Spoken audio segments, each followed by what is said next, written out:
I see you chose the hard difficulty. Nice. Challenge like that builds character. Also riddles that character with bullets before blowing it up and feeding the pieces to a Raptidon.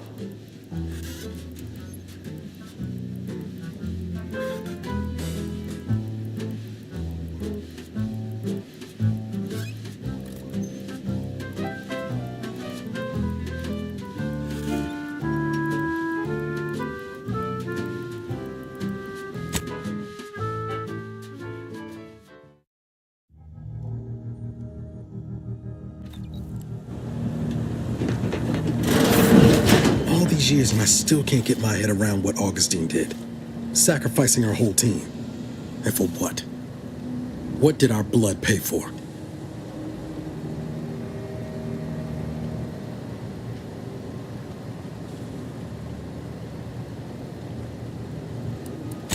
Oh, Commander.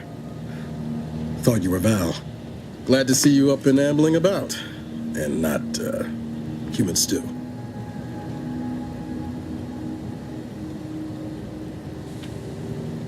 Seems so. Better luck next time, I guess. You know, when I first learned some of the escape pods made it away from the station, I'd hoped. I did search for you, Commander. Just as soon as I was able.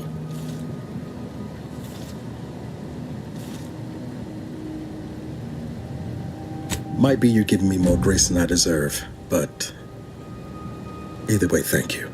So then, I gather Val's described our state of affairs? Confirmed. The commander has received a full briefing on the following topics: the invasion of Arcadia, the Rift, and Agent DeVries' survival. DeVries. Would have been better if she joined the dead. I figured she'd done just that until I got the alert that she brought down the Earth Directorate satellite. If she's of a mind to, she could use the information on that thing to destabilize the Rift and destroy Arcadia.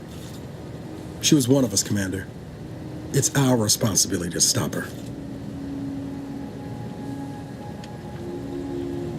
With your erudite insights, I wager it won't take us long at all to catch her. She's gone to ground now, but as part of her original undercover mission, DeVries was asserted at the Vox relay station on Paradise Island. She'd have followed protocol, established a safe room there. Wager that's where we'll find clues as to her present plans and whereabouts.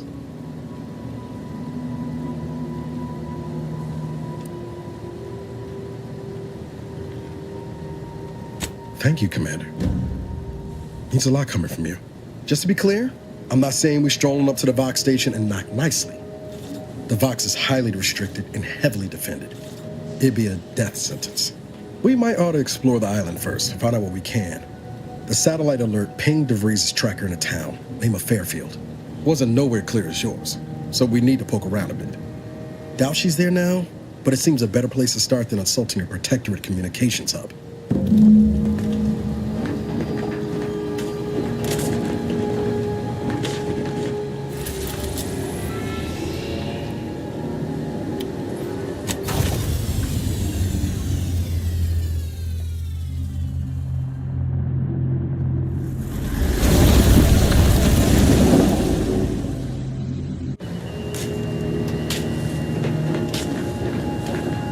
Ought to bring Val with us when we leave. She might not look it, but she can be fearsome in a fight.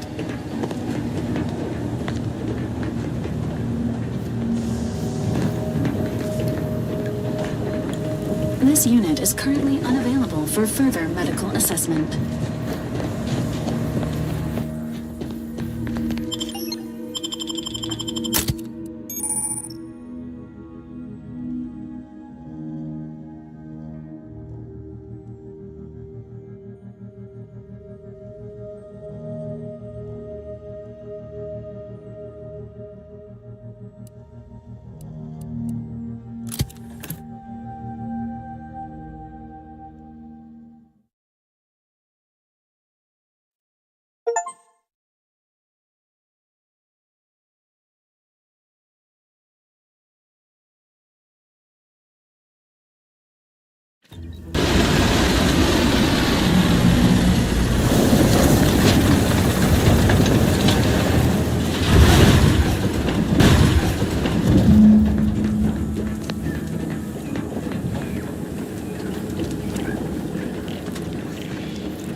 Big, dark cavern ahead.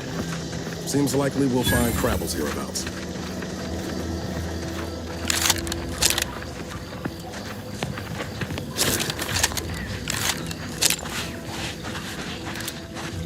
Entering a computational state. Health benefits available at your request. Look now.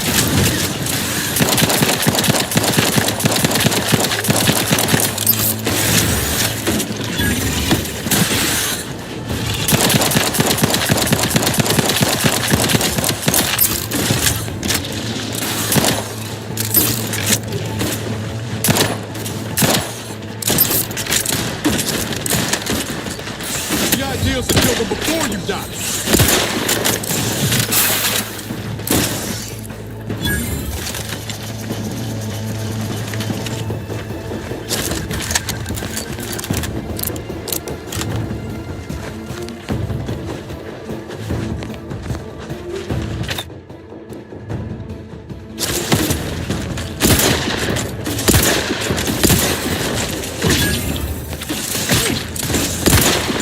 Look at all those eggs. How fast do these things breed?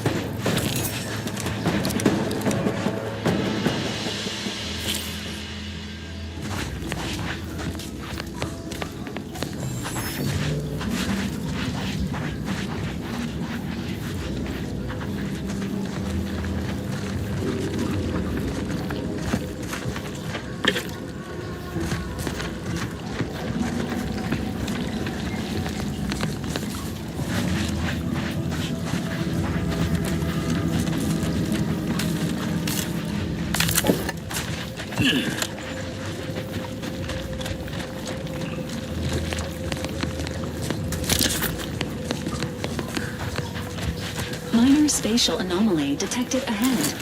Engaging combat protocols. Ready to take the heat off you, Commander. Just stay with.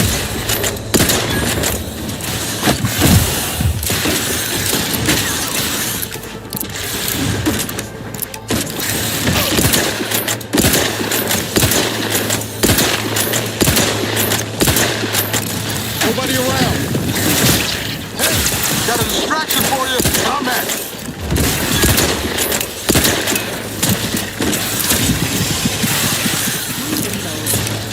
Not walking this off. Stand me back up.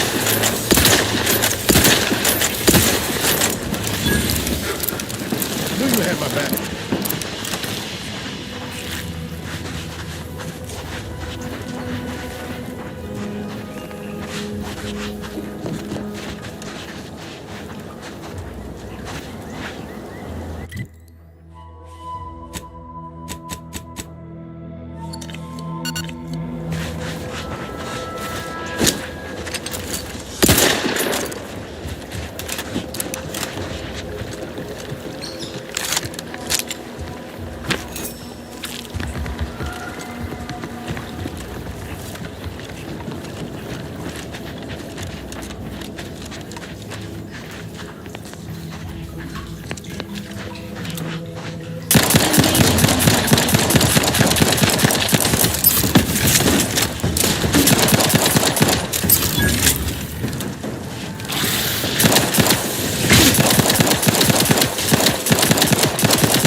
Patiently awaits repair.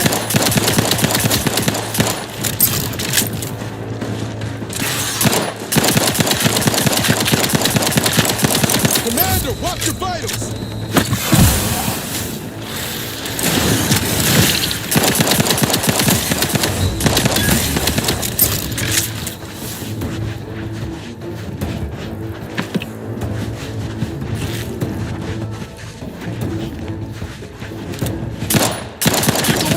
Take care of him, Commander. Appreciate a little help, Commander.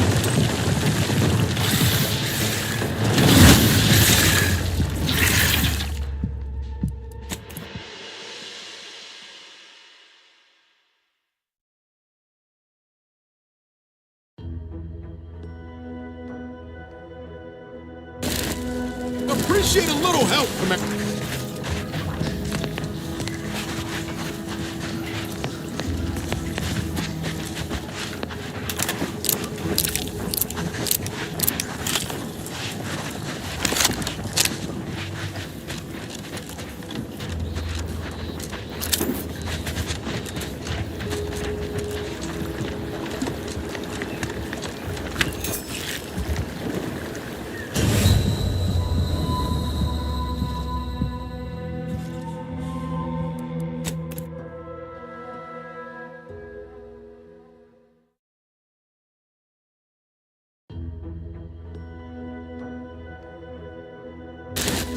Appreciate a little help, Commander.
Protocols ready.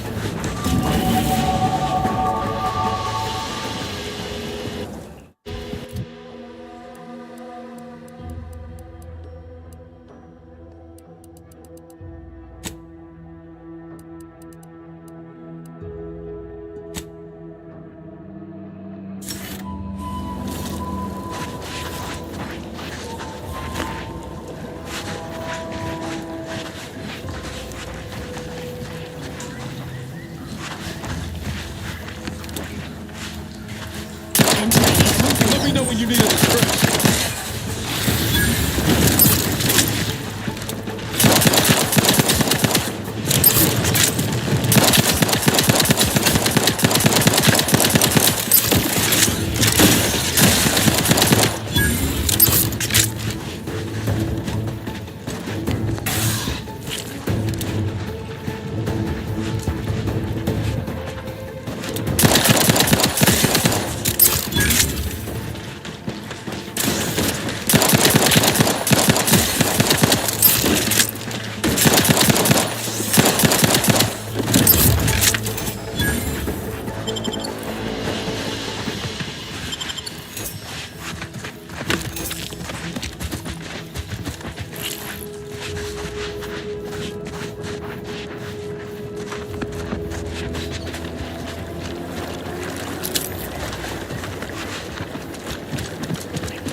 Careful. Any closer and we're like to regret it.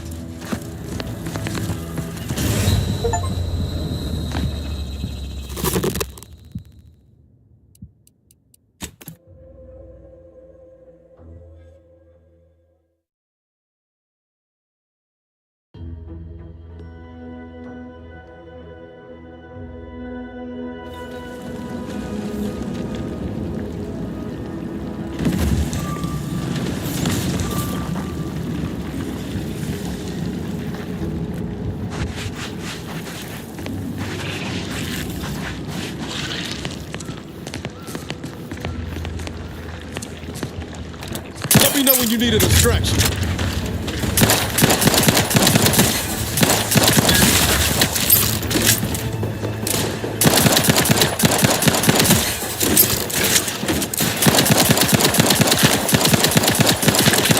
This unit decides to heal himself.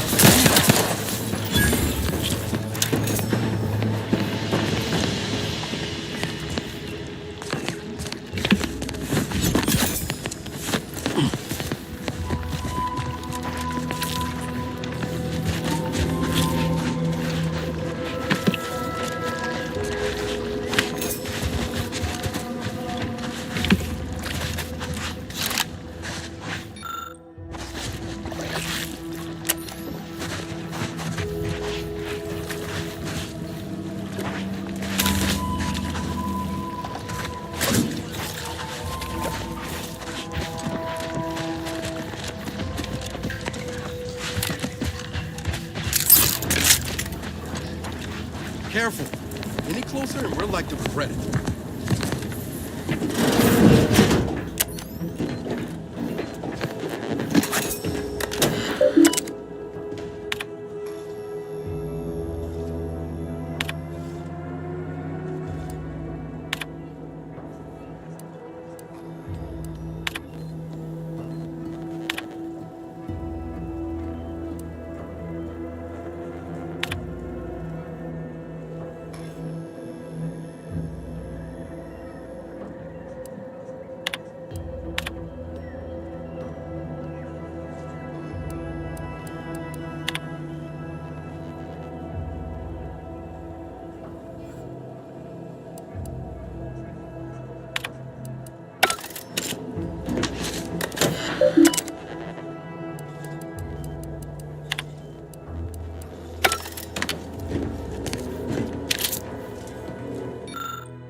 At the risk of sounding glib, that ain't a good sign.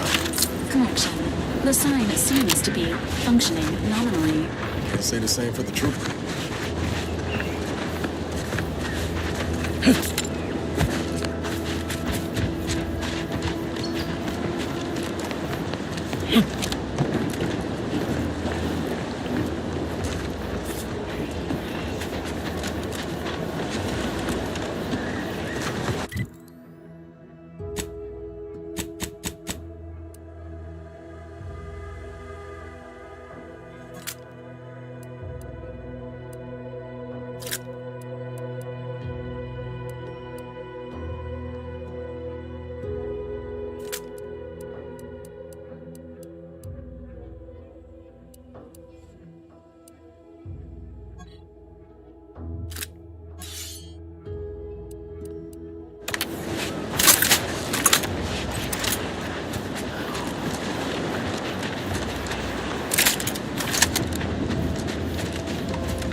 Ship on the landing pad. Whoa there, go-getter. Welcome to Fairfield, now under the new and improved management of Auntie's Choice. I'd usually ask if you were affiliated with the previous regime, but you lack the bewildered gaze of a yay-saying protectorate subject. Even so, going to have to ask you to identify yourself. Still a war on and all. Auntie's Choice welcomes our new employees. Former subjects, embrace your new freedom. Huh. Really? Everyone knows we're cultivating our sprat population for a new deep-fried snack line. So I refuse to fall for such a ham-handed attempt at dissemblance. Look, we're Auntie's Choice. Lying's fine. We downright admire it even, if you pull it off. Next time, try a little harder. End of the day, we let most anybody in. Bottom line's all we care about is our bottom line. That'll be all. Unless you got any questions before you're on your way. Too much Spacers Ale? Try Auntie's Choice Pep Pills. Good for what ails you. Oh, we got everything. One of them, at least. Clinic's over there on your left. Watering hole's a bit down on the right. Market's a straight shot down the lane. On the way from the landing pad? Had a convoy out that way. They're overdue. See any sign of them? Berry crunch, except no imitations. The K lets you know it. Damnation. I had a friend on that detail. He always carried this, keepsake. You didn't happen to find it, did you? Well, never too late to start. Plunder's plunder, Auntie always says. Them Protectorate drones been a serious menace of late. Heard Trooper Faulkner shot a few. You find a way to put a stop to them, there's a bounty for it. Bounty terminal's out next to the jail, across from the bar. Just down the lane here a spell. You get to Town Hall, you passed it. What? You been in hibernation or something? We're here to bring the free market's liberation to the people of Arcadia. And Arcadia's bounty to the rest of the galaxy, of course. As I've never heard of her, can't say I can. Seems like Minister Milver Street knows everybody, though. Probably ask him. Anything else? Before I forget, I have standing orders to send all newcomers to Minister Milver Street. He's in the town hall. That'd be the one with the giant hologram on it. Can't miss it. Once again, welcome to Fairfield, the official new home of free trade and self-reliance on Eden.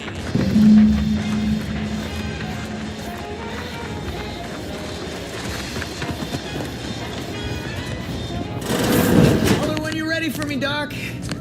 I'll be over here. Definitely not in excruciating pain. I must ask you to hold still.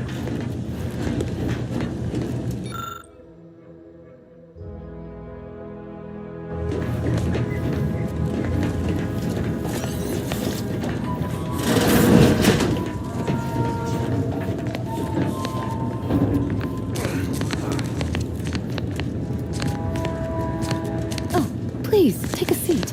And the doctor will be with you in a legally acceptable amount of time. Don't mean to sound unsociable, but you might not want to stand so close. The bleeding ain't contagious, but it ain't slowed much neither. I hate to bleed all over you. Wouldn't mind conversating a bit, though. Anything to take my mind off the pain. Oh, it stings.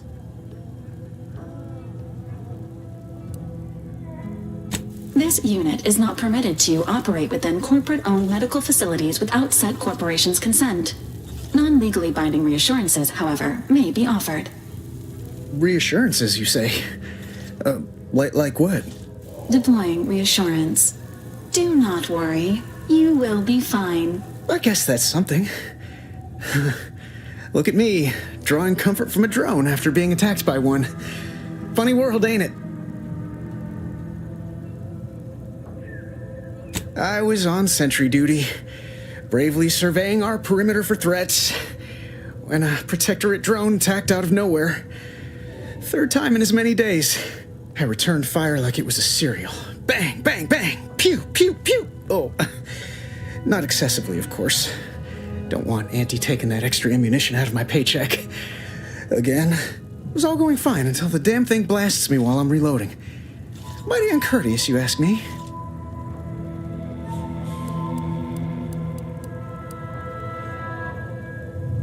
I'd prefer if they were. Like with little butler hats, programmed to say pip pip and the like. Wouldn't be cost effective, but it would be adorable. Anyway, Trooper Faulkner happened upon the scene just then and dispatched the drone before it could finish me off. No idea where these drones are coming from, but Faulkner's been having a time of it lately. Be nice if someone helped out, but Carr's hands are tied. Lack of resources, I guess? As for the rest of these fine folk, they were attacked by Protectorate while defending the forward operating base. Imagine the base is probably hurting for warm bodies just now.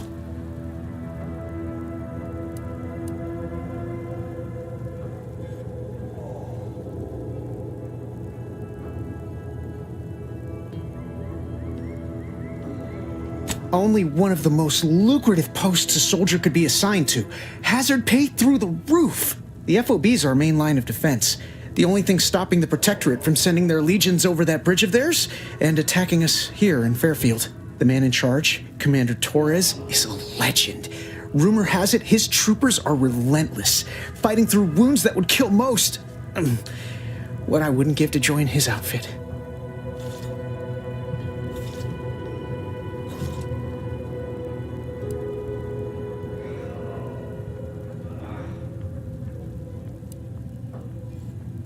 Playing it safe doesn't amount to much, but maybe you're right. Probably just muck things up at the FOB too. Damn it. I gotta find some way to beat these low-runger allegations. It's all a moot point till I can get this arm of mine mended. Poor Doc Barnes is working himself to the bone trying to take care of us, but he's only one man. I suppose it could be worse. At least Command's not throwing us at that relay station. Can't imagine the casualties he'd be dealing with then, given all its defenses.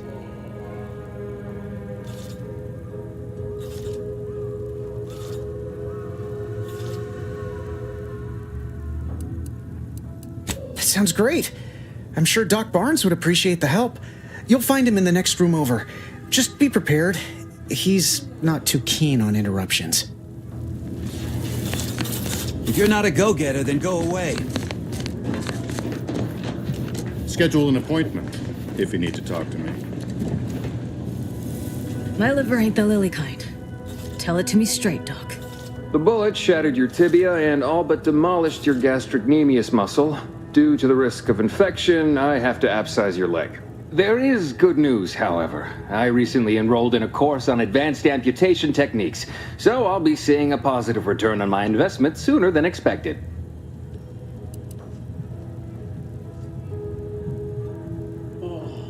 Oh, I'm sorry. You must be my replacement, since you're so clearly qualified to do my job.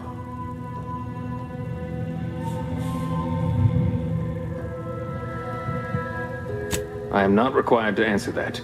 Say, how sore are my pockets gonna be after all this, Doc? Don't suppose there's a discount for only taking a portion of the leg? I'm not running a charity. If you desire full treatment, you'll pay full cost. If that's a problem, seek compensation from your commanding officer.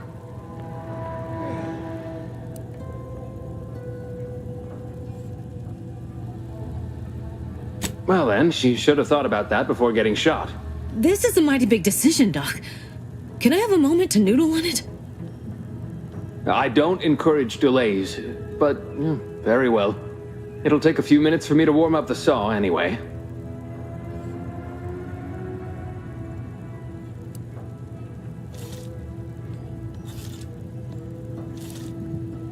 At the moment, yes, it's only medical, Doctor. We also have Dr. Tinsley, but let's just say she's in a different discipline altogether. I'm on my own then, more or less. In case it isn't apparent, I'm having what might be called a day. A whole platoon of soldiers decided to get themselves all shot up defending the forward operating base. And then there's Erickson. Something happened with a drone. I don't know. You'd be better off speaking with him about it. Oh, good lad. But he's mistaken. It's not more hands I need, but resources. Short of you skipping back in time and ordering the coagulant I need, I doubt anything can be done to accelerate the timetable for treating these soldiers. I can barely get the damn thing to produce antiseptic, so I sincerely doubt it. But if you've the training to work such a machine, you're welcome to try. Now, was there anything else?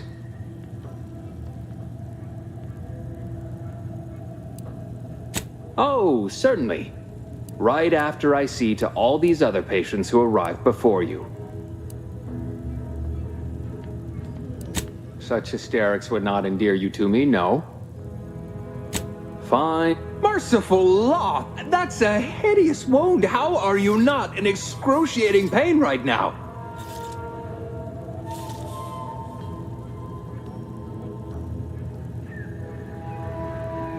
You should be recruited for a study into pain tolerance.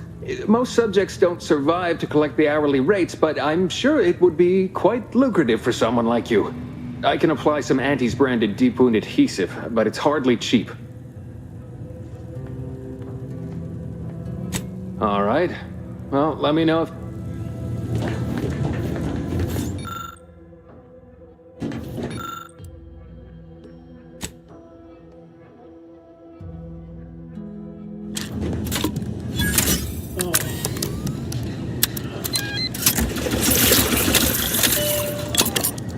I must say, I'm rather amazed.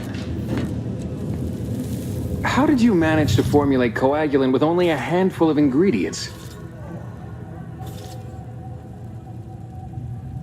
No need to clap yourself on the back. The results speak for themselves. In any case, I hate being in debt to anyone, so here, something for your trouble.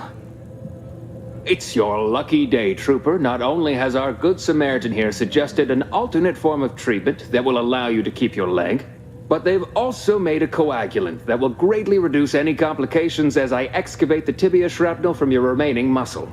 That still sounds kinda painful. I'm going to administer a localized anesthetic. You'll hardly feel a thing. Now, if you don't like needles, I'd advise you to look away.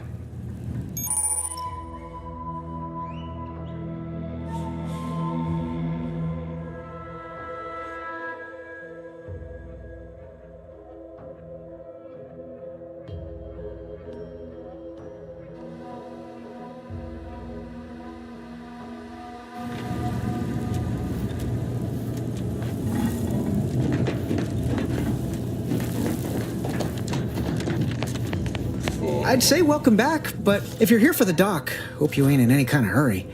Wait's still on the long side of short.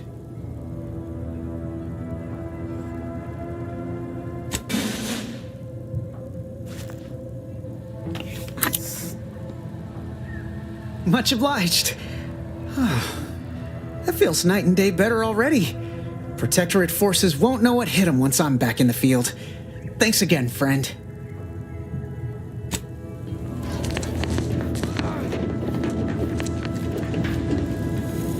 Take this admonishment with all the professional affection a physician can legally administer. In future, you might consider moving away from bullets instead of into them.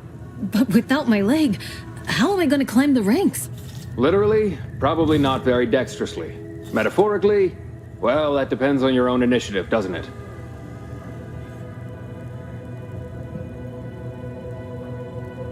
My stimulants cost a premium, but take enough and you'll see the architect. At least that's what I've heard.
Introducing Auntie's new line of specialty drinks for the discerning consumer.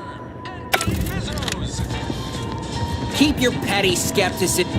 Swear, I almost had it this time. Everything all lined up. Easy mark, guaranteed moneymaker, favorable terms. Practically the recipe for success. Look like you've had your share of troubles. Ever had the perfect opportunity just slip through your fingers?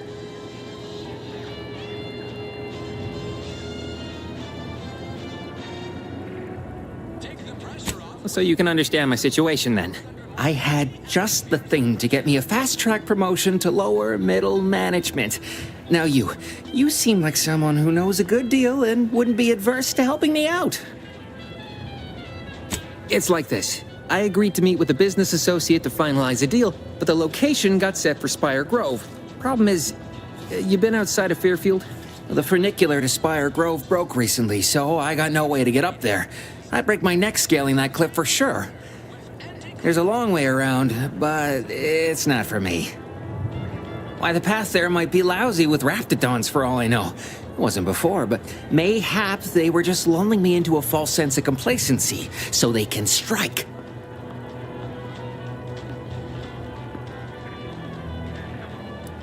Not particularly. Already have plenty of nightmares about them critters. Just thinking about them scrambles my gray matter.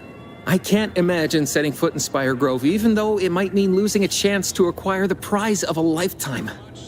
You see, my partner there unearthed an unexploited protectorate technology. Wouldn't go into details, but promised it'd revolutionize the daily life of Auntie's Choice citizens.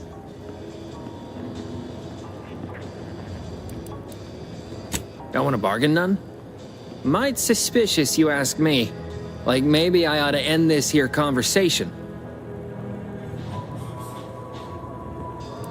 Commerce is our way. The exchange of products and services allow for straightforward, comprehensible motivation. So let's just stick to that, shall we? I have a few bits I can offer you. Not much, but if it turns out a roaring success like it ought to, and I get a fat promotion, I promise I'll see you're taken care of later. Splendid! Go parlay with Jackson Plum up at Spire Grove. It's some kind of agricultural harvesting encampment southwest of here, near a mess of them rocky spires. He'll provide the agreed-upon schematics.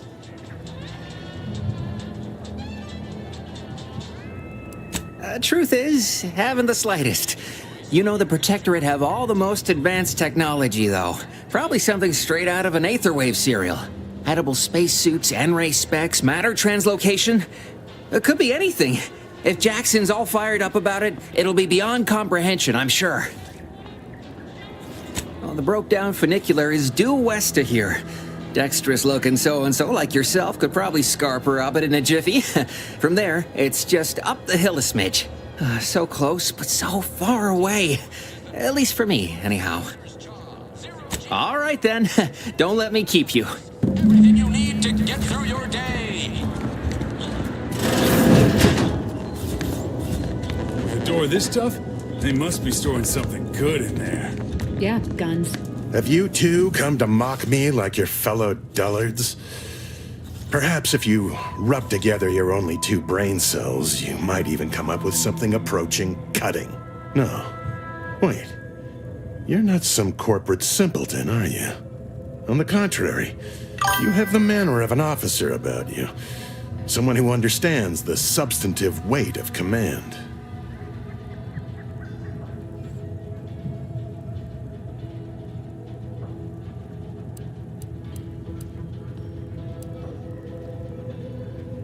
Please, allow me to start over. I am Warden Sterling, dedicated servant of the Protector of Arcadia and Caretaker of Worlds, the Sovereign Henry Varick.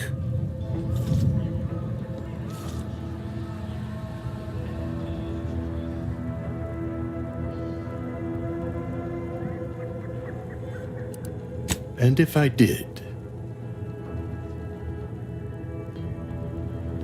what a strange argument. Obviously, I would prefer the contents of the armory remain with the Protectorate, but circumstances being what they are, perhaps you're right. We need more privacy before continuing this conversation. Go to the back of the building, and I shall meet you at the window of my cell. I'll be waiting.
You're thinking too small, Murph.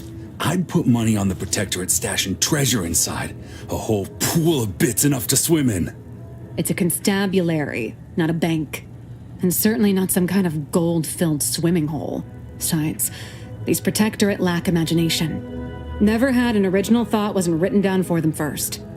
Like I told you before, it's probably just guns.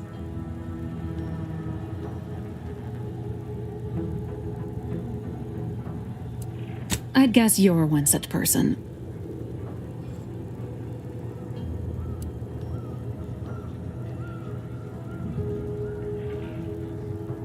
You won't hear me complaining about the benefits of superior firepower. Say, how do you feel about explosives? We've tried everything short of skipping a ship through that door to get inside. Though, come to think of it, maybe that's not such a bad idea.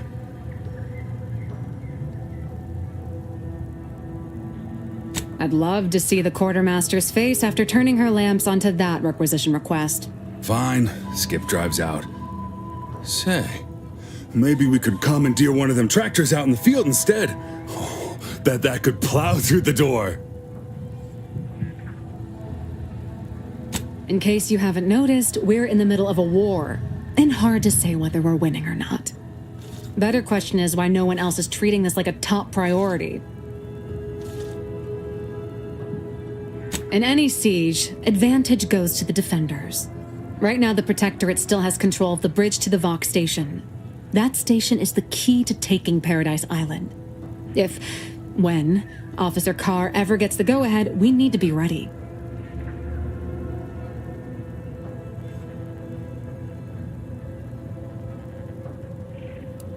What do you want to know? What are you, some kind of spy? Back down, Trooper. I'm sure our friend here is just curious. Still haven't gotten orders to, I suppose. Only person besides Carr who might know more is Commander Torres out at the forward operating base. Like it's just that simple. Haven't you been listening? That door is sealed tighter than a Saltuna can. Nobody's getting through anytime soon.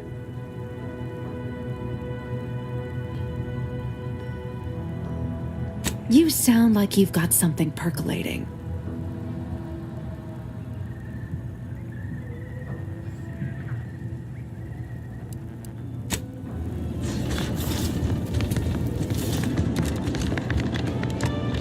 Too much spacer's ale. Try Finally find a way to get ahead.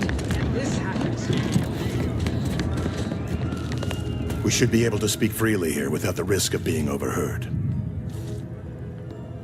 There is an entrance on the roof by which you may gain ingress. Had these two dolts bothered to do even the most cursory inspection, they'd have found it. I leave that to you to discover. Be grateful I offered you this much. That is all I have for you. I must recuse myself now, lest I draw undue attention and be subjected to another lecture on the benefits of the free market. Goodbye, and pray we never meet outside this constabulary. I will, of course, be required by duty to meet you as an adversary under such circumstances.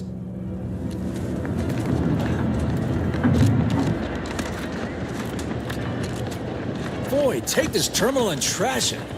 That's it. I need a smoke. If you're about to blast me about fixing that void-forsaken terminal, it'll have to wait. I'm entitled to a break like anyone else. It's in my contract. I triple-checked.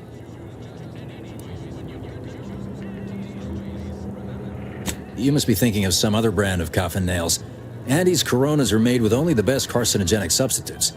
Guaranteed to extend your life, not shorten it. It's also the only smoke worth a good damn on this moon. Here, try a pack. On me.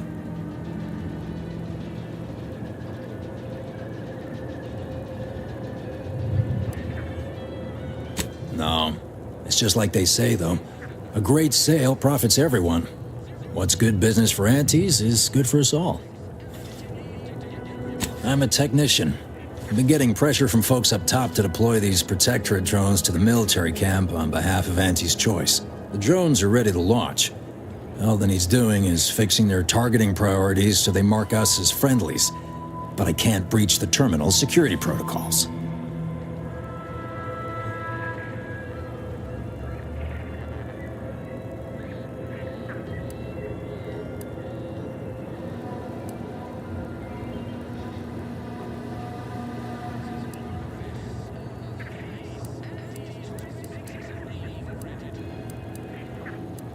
Drones are only as dangerous as their programming. But it's a moot point anyway. These ones ain't gonna shift on their own anytime soon. And that there's a problem. I know it probably seems like we're up to our ducks in troops, but half of them are ex-Protectorate trainees who can't tell the business end of a rifle. We need these drones.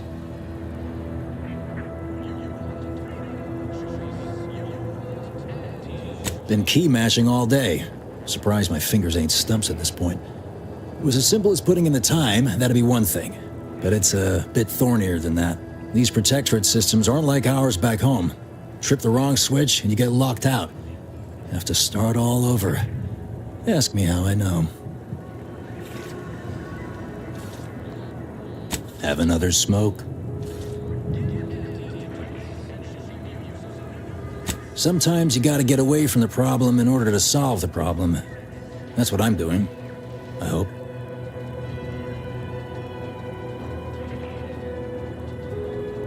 Guessing that means you're flat out of ideas? Figures. Not that I need the help of some protectorate townie, understand, but I might have heard my predecessor was odd-jobbing it around town these days. Magnus, I think his name was. Bet a fellow drone operator like him would have some insight into all this perplexity.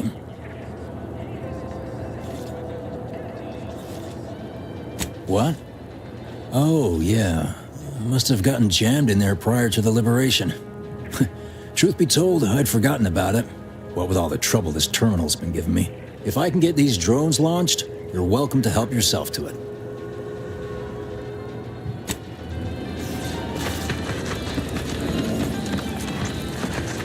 That guard wasn't being ironical about the giant hologram over town hall. Well, guess we ought to go acquaint ourselves with that minister like she said.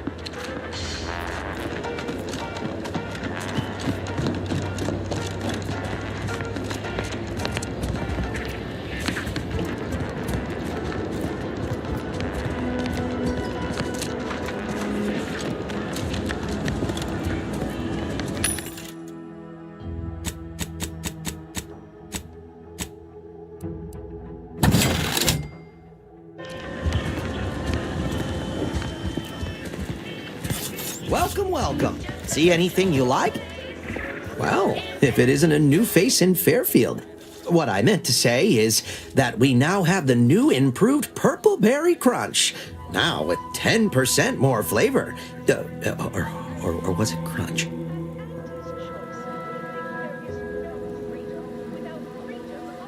Of course.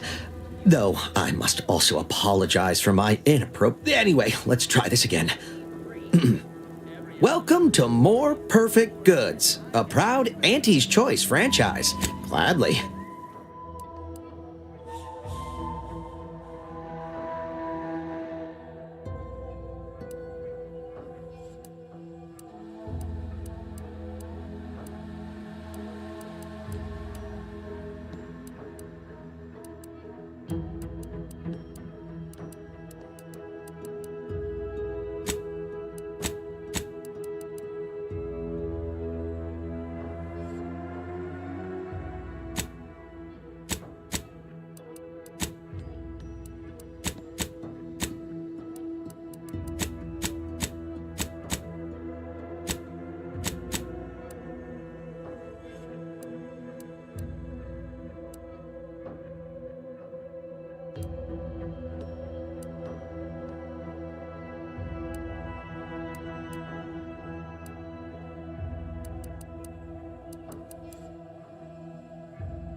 Brown sludge flooded the place.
blazes did you get in there? Huh. Guns after all.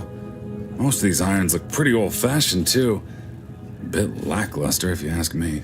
Yeah, it's real sad how our trainees will have the armaments to defend us now. I swear, Kemp, sometimes I wonder about you.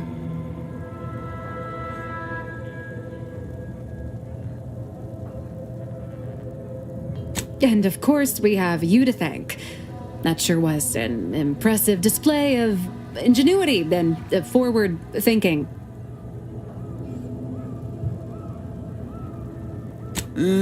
What do you think, Murph?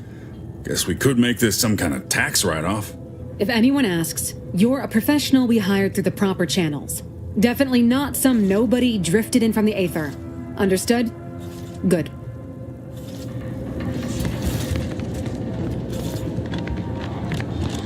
Don't go into that cheap saloon if you got a lick of gumption. They got no tolerance for it. Why do you think I'm out here? Has nothing to do with my current and very temporary shortage of funds.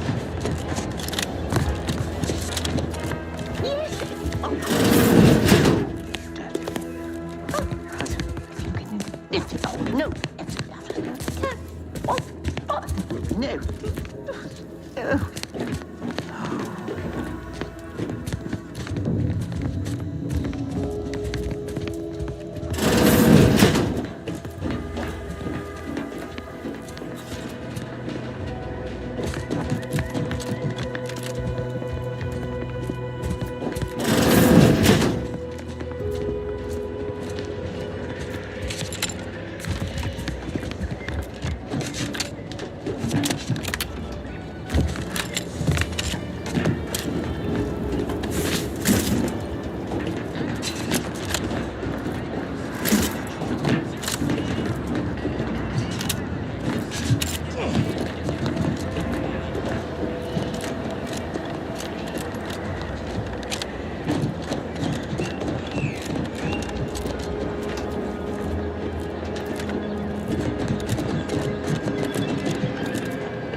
No.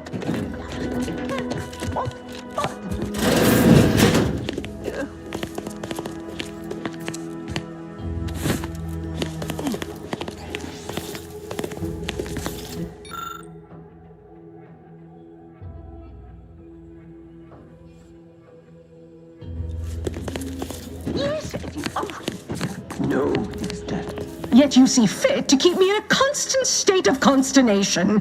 With each unauthorized act, you jeopardize our hold of Fairfield. Yes, but you must understand, the Protectorate citizenry is a hair's breadth from defection. Within the week, I'm certain. Certain. Like the week prior and the week before that. Impressive foresight you wield. Should apply to join the Order of the Ascendant. It would be difficult enough to convert the stubborn populace without your soldiers' constant, ill-advised forays. Enough! Your yipping reminds me of my 2 old canids. I loved those canids. You, on the other hand, are trying my patience. We don't want to try Auntie's patience, do we? No, Auntie. Yes, I thought not. Now, unless you care to see what life in the lower rungs looks like, you will both of you cease your foolish maneuvering immediately. Do I make myself clear? Yes, Auntie. Good. See that it is done. I will brook no more disappointments. And while you're at it, you might want to look into your security situation, Commander. I'm not accustomed to an audience when addressing my subordinates. Who in the void? Eavesdropping on Auntie's choice business is like to get a body shot for spine. Though you're not wanting for moxie. I'll give you that. Now hold a moment, Carr. When opportunity comes visiting, perhaps it's better not to riddle it full of holes. Our new compatriot may be of assistance. A surprisingly good point. especially from you. She only forbade us using our own personnel. Be a whole other matter were a stranger to happen to aid one of us. But which? Well, you seem an observant sort, so I expect you'll tire of Milver Street's bluster soon enough. Come see me before agreeing to whatever absurdity he proposes. Unlike him, I have some work actually befitting your time. I'll be waiting. Alone at last. I never thought she'd leave. Now then, allow me to introduce myself. I am D.B. Milver Street, Minister of Marketing, Duke of Demographics, Commercial Condottieri, President of Promotional Material. Tell me, do you believe in signs?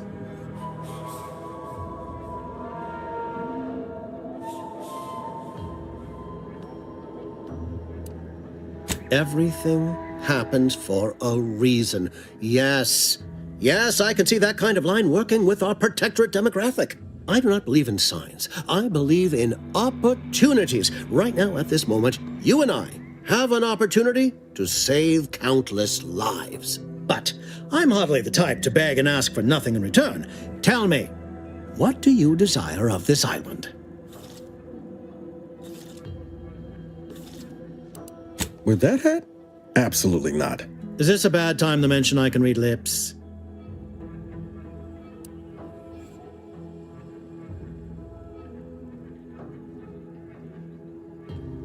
Ambitious, aren't we? Easily the best protected location on Paradise Island. Hardly a place for a stroll.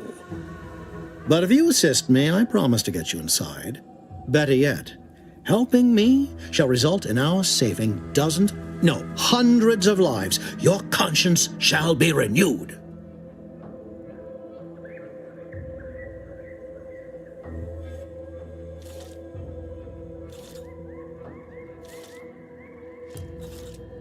Please, hear me out.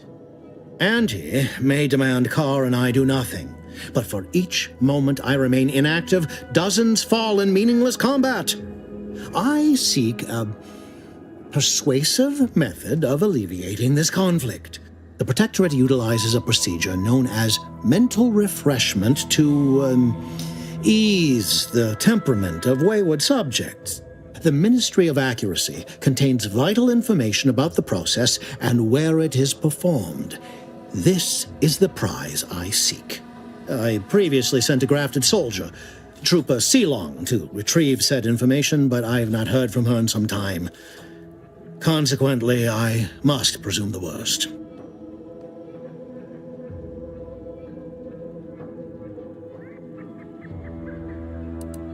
Grafted soldiers were the subjects of the Enhanced Soldier Program, so named as its intent was to utilize nature to enhance a soldier's natural talents. Unfortunately, the program resulted in many casualties, and what few successes we had were literally short-lived.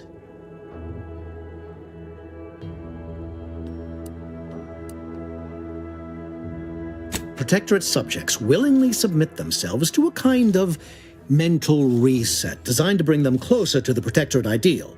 But I have reason to believe that their system is less rigid than Protectorate leadership would claim. It's ripe for exploitation. Is there a more beautiful phrase?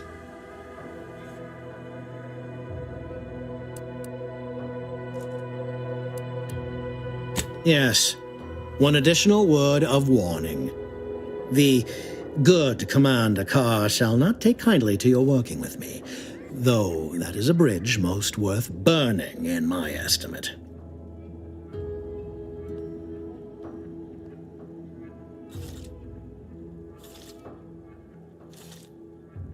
An opportunity to attain my goals and stick my finger in Babylon's eye? Today's as grand as when I led in the performance department showing of Life of a Salesman. Find your way to the Ministry of Accuracy. And if Trooper Sealong is still alive, do send her back here to debrief. She's still contracted to us after all.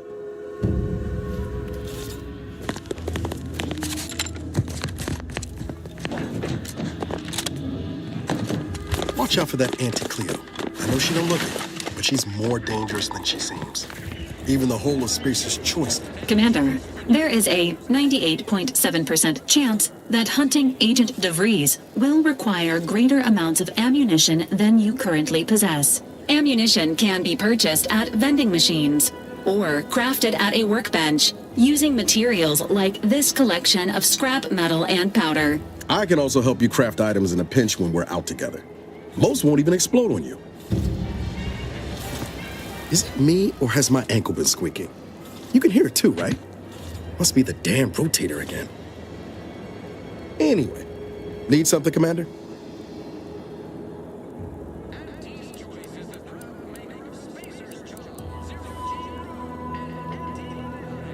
It was less merger and more hostile takeover. I don't have all the details, but it sounds like Spacer's Choice tried to outmaneuver Auntie Cleo through quasi-legal means and got a hell of a lot more than they bargained for. And now her new brand's been turned into an invasion force bent on conquering the entire system. Funny how life works out. Oh yeah? What's needling you?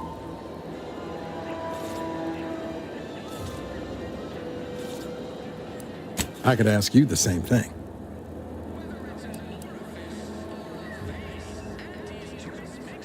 Sometimes I wonder what would have happened if I'd gone back to my old life instead of becoming an agent. Stayed on Triangulum, become an engineer or something near to it. I knew joining up with the Earth Directorate wasn't going to be a life of low turbulence, but at least it'd have dignity and purpose to it. Could have maybe done with a smidge less excitement back on Horizon Point. But back to your initial question, do I regret becoming an agent? Yeah, some days. But then there's days like the one when I found you, and, well, not much to regret there. Only thing I know for sure is my opinion today is colored by more than just the rosy tint of a low-run kid looking up at the stars. Life's not fair, but it keeps on.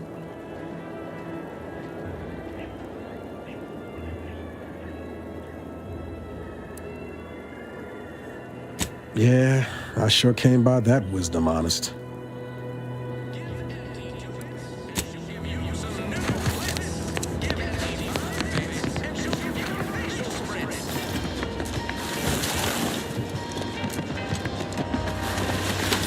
People think I got ejected from the saloon because I'm 3 sheets to the wind. Never been the type to sit behind a desk all day.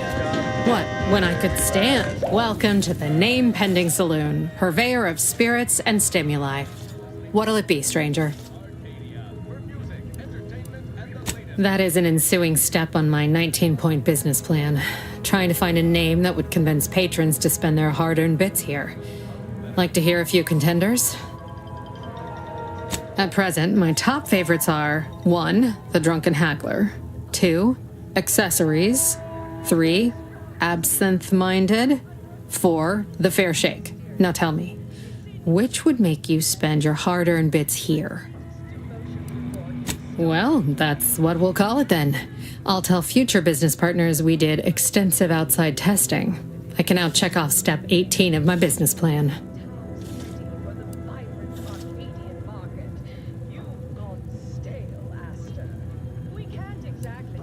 Shh, not so loud.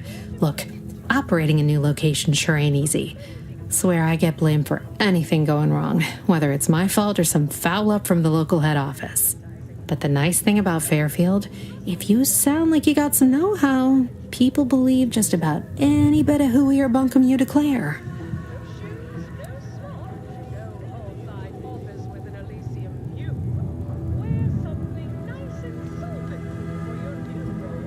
Why, sure.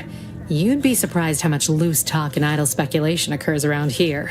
What, between the Protectorate defectors, finally able to speak their minds, and all our off-duty Antes employees carping about work and the war. Any particular topic you have in mind? Oh, Minister Milverstreet's blessed with the gift of gab. Swear he could sell bypass shunts to a Raptidon. Ain't one of them falsely magniloquent types, though. Sincere fella. Shares command of Fairfield with Acquisitions Officer Carr. She's blunt and murderous. 2 traits Auntie's Choice highly prizes in a commander of corporate forces. To say they have differing approaches to leadership is like saying, gee, suns are hot, whilst being incinerated in a solar eruption. Vox Station's run by a brigadier by the name of Montelli. Sounds like he's as much a danger to his own troops as ours. Real piece of work, even by Protectorate standards. Reportedly enamored of show trials and summary executions.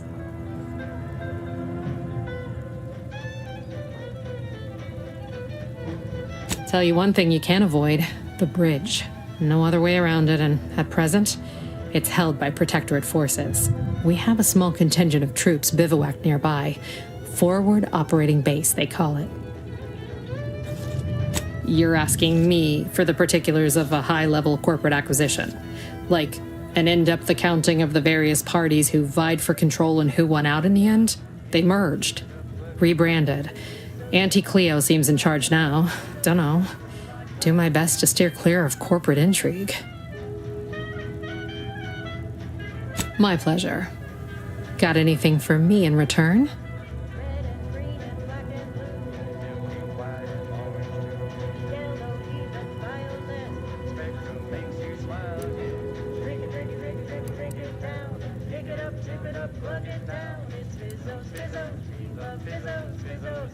Apologies, but tall tales and poorly formed fabrications failed to impress me much. Here I was hoping you'd have a good story for me in exchange, but oh well. Not everyone's a seasoned raconteur. Reckon so. Here's what we've got.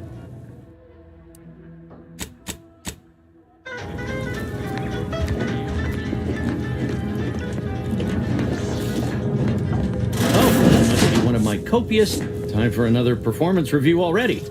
Apologies, I'm still applying the required elbow grease to scour these surfaces, just like a novice facility sanitizer should. Why, of course. Once a drone operator, always a drone operator. Just enter this code and you should be able to circumvent any lockouts.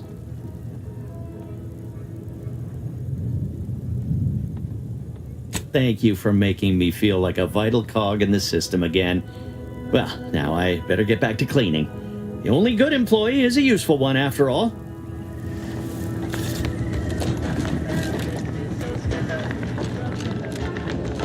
A lot of fresh blood in the talent pool around here.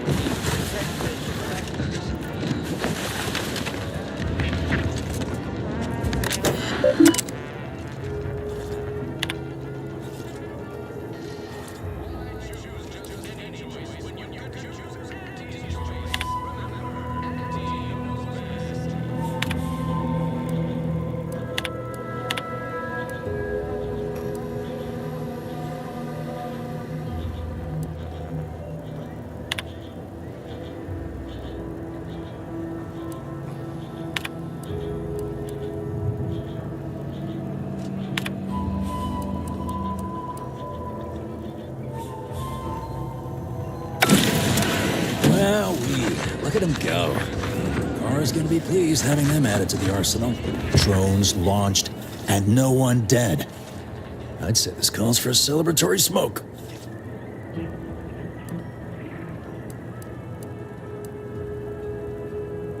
Say, maybe we don't mention your part in all this to Kara, huh? Truth be told, she's taken issue with me as of late. I could really do with not looking the fool again.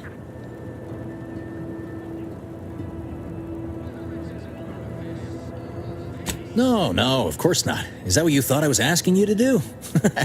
What a funny miscommunication. Hilarious. Anyway, thanks for your help.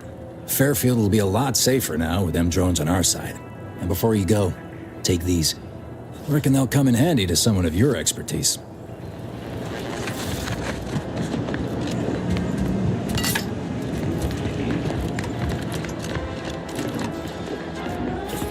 You ever find yourself with two...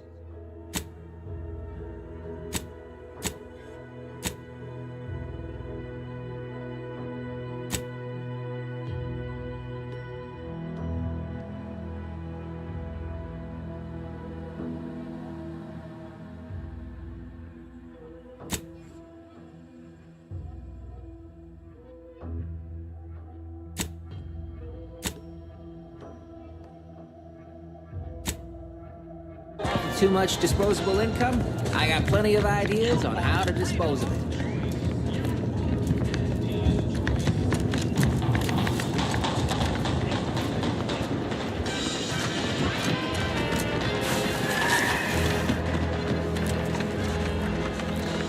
No signs of corrosion. Exhaust manifold still warm. You just stopping by to admire the mines, or is there something I can help you with? Only becomes a problem if the objects start talking back. Make my job a whole lot easier if they would, though. See this system here? It deploys extreme countermeasures against overhead attacks in the form of aerial explosives, oft referred to as sky mines by those who prefer brevity. However, the whole thing is currently non-operational. Some problem with the lifting mechanism. No lift means no sky mines. No sky mines means the enemy can blow in like a bad sail, and we'll all be passing in our bits before you can say, "Gee, nice weather we're having today."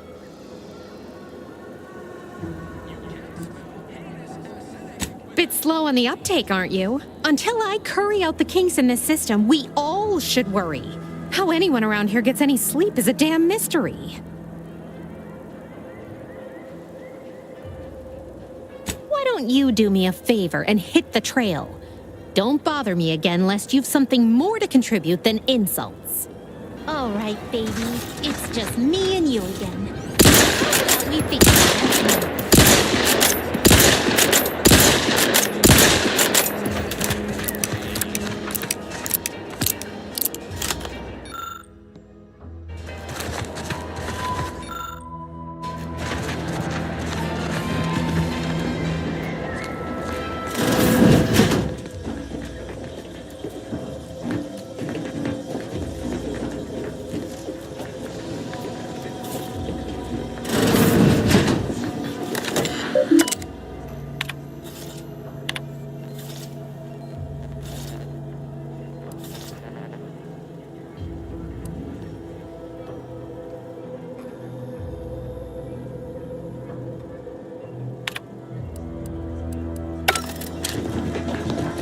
That must be the greenhouse.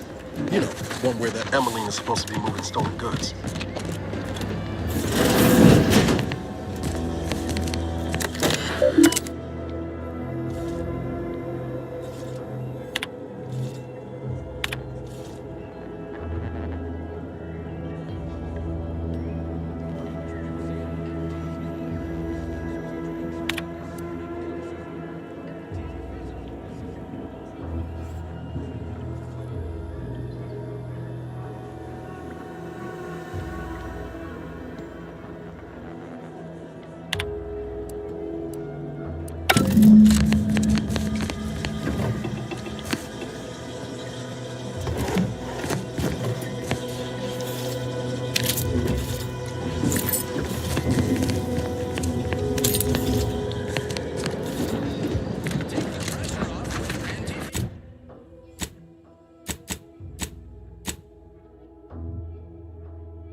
The hologram's gone down. A simple malfunction, perhaps. An outrage is what I call it. That hologram was our flag planted in the soil of conquered lands.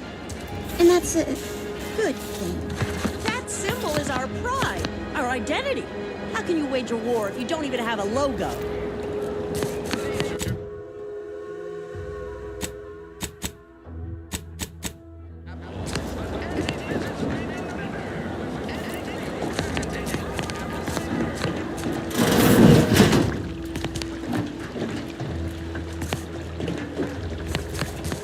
I'm simply not credulous enough to accept this is where I've ended up. Doing the work of at least 3 lackeys. Or a full half-dozen automechs, all by my lonesome. I'd welcome you, would-be consumer, but we are not a retail operation. Please visit the various consumer locations around Fairfield for all your purchasing needs. I have far too many claims on my time to be able to cater to the curious at the moment. I was meant to have help, but they lacked the barest amount of gray matter it takes to keep from getting locked up by excessive corporate malfeasance. So, I'm on my own here, breaking my back, trying to buttress all these vines on top of all my other jobs. Oh, the bits I wouldn't pay for some of those mechs the Protectorate used to work this place. So, is there anything else, or can I get back to work?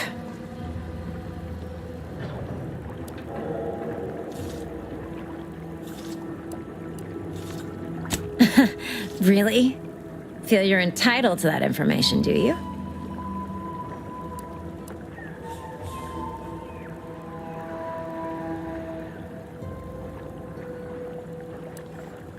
Because all these plants were unknown inside Auntie's Choice. And there's a good chance we can make something of them. Though I expect word any day that the big brains in R&D will have tweaked and twisted these plants so they're better than nature. Then we push the new product on the market. And my contract says I get 0.003427% of net after development, testing, packaging, advertising, and distribution costs. So you know, this is a pretty big deal for me. You read my terminal? How embarrassing. The compliance adjusters broke the door lock when they arrested my predecessor, and I haven't gotten around to fixing it yet. Not that I thought anyone had come snooping. I'd made careful arrangements to tie up everyone's loose ends. Everyone except you, it seems. So, why are you so interested in my other work? You're not part of compliance.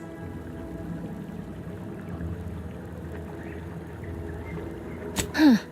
Assertive, ambitious, and aggressively self-deterministic? A go-getter who's not afraid of getting into the muck if there might be profit in it? You know, I've been looking for some backfills with the kind of cleverness usually only found on the seedy lower decks of the claim. Feel like making a few bits? I'm part of Sub Rosa. We're a group of merchants, information brokers, and commodity traders who deal outside the systems most folk are confined by. We're the best way to get things done in anti-space if you're looking for profit. Want to buy it, sell it, move it? We've got someone to do it for you.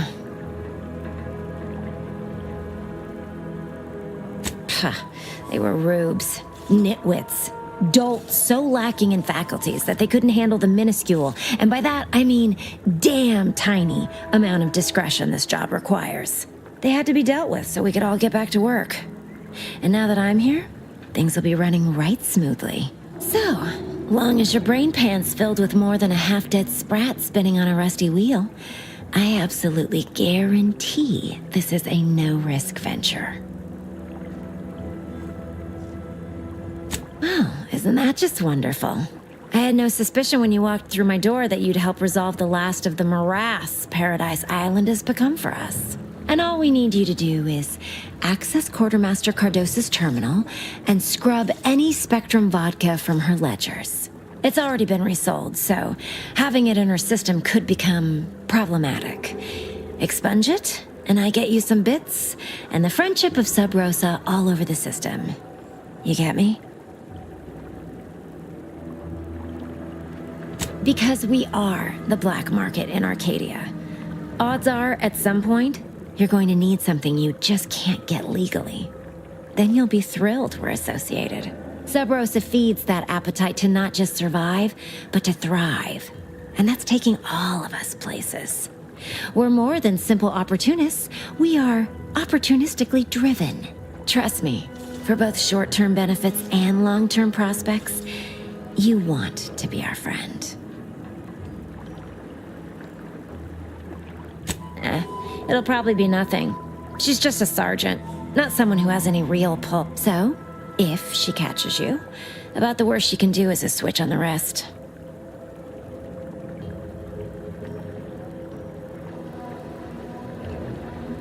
And I'll be...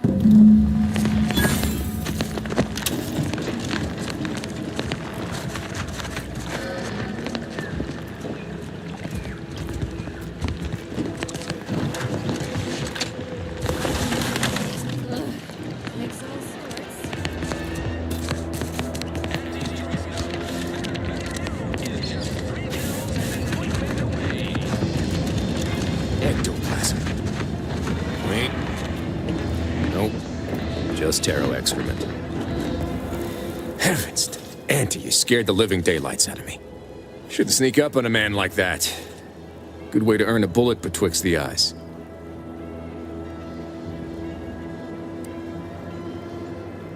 You know, you might be right. I'm reliably certain I do not want to find out. Guess I should apologize for all that hullabaloo before. Just mistook you for another unfleshly manifestation. Look, I know how it sounds, like I'm a few crabbles short of a hurt, but just hear me out. It all started the other night. Saw a personage leaving the greenhouse, late. Figured it for Emmeline, but when I asked her about it, happened again the next night. Gave chase that time, but lost him hereabouts. I turned a corner and they'd up and vanished.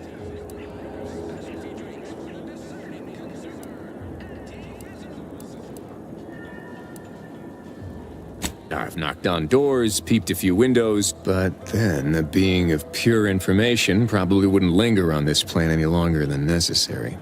Too tiresome. Well, maybe. I still don't know all the particulars yet, but it's one theory. Yeah, we are all molecular machines and whatnot. I'm familiar with the 6 pillars of scientism. Guess I figured that was more open. I certainly won't say...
DeVries sure has some cheek putting Earth Directorate symbol on her wall after everything she's done.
pulverizing them suffice? No, I could liquefy them, apply heat and congeal them into kibble no beast could resist. Oh, Ethel, darling, you're a genius. Approach with less haste next time, won't you? Copernicus may be tame, but he still doesn't take kindly to being startled. I am Ethel Tinsley, chimeric scientist. I'm responsible for taming this delightful Raptidon here. He will protect our fair town from his feral brethren in the wilds. Theoretically. Officer Carr has been in a state waiting for me to train the Raptidons to, maul on command. It's rather pressing, and alas, one scientist-turned-tamer can only do so much. One might say I'm perhaps a bit on edge. Folk here have grown weary, shall we say, with the war effort, and with avoiding Carr and the minister's would-be fisticuffs.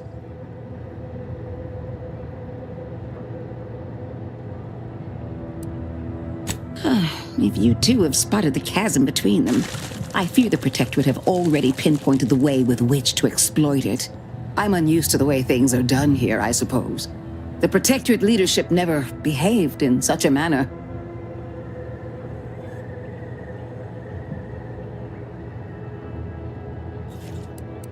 Which I would not mind if the threat of annihilation weren't hanging over us so. I am accustomed to decisive and unanimous action. Not this.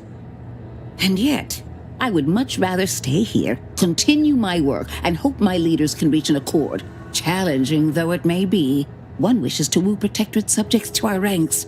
The other wishes to secure a decisive victory with weaponry and technology. As for which approach is best, I wish I knew.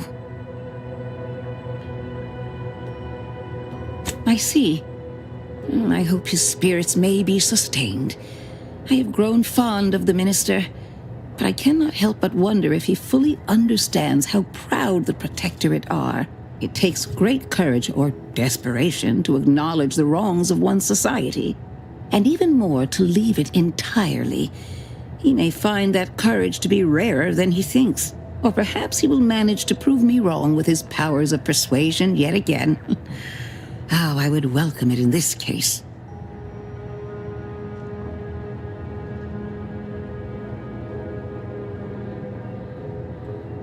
Very well. I ought to focus more on my work than on social tensions anyhow. I work directly with Officer Carr and her soldiers to ensure they're outfitted with the best Raptidon counterparts Paradise Island can provide. In theory, they'll be trusted to guard our most precious assets, including our leadership. For now, they deter encroachment from wild Raptidons. It's most agreeable. Trust me, they are safer here than out in the wilds. I have been reprimanded thrice now for undue... I would not be here if this experiment was still causing needless suffering.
Gonna need a bigger storeroom.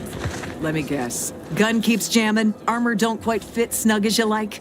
State your division and I'll get you outfitted, quick and proper, or your next provision's free.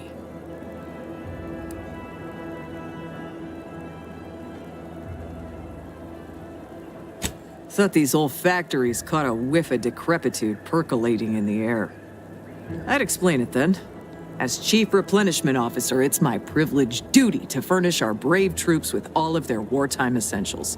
You could say I put the ration in liberation. Tell me what you need, and I'll do my ample best to supply you.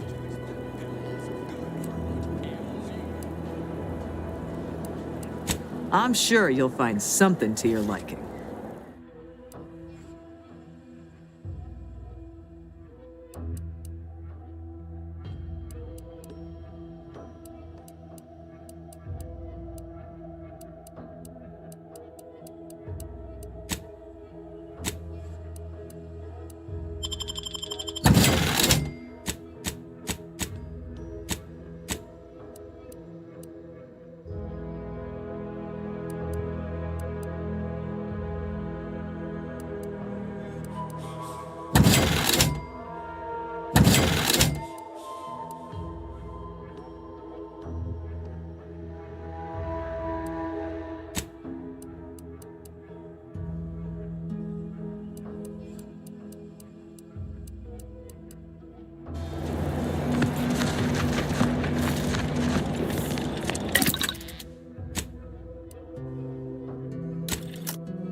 Go consume like a good consumer.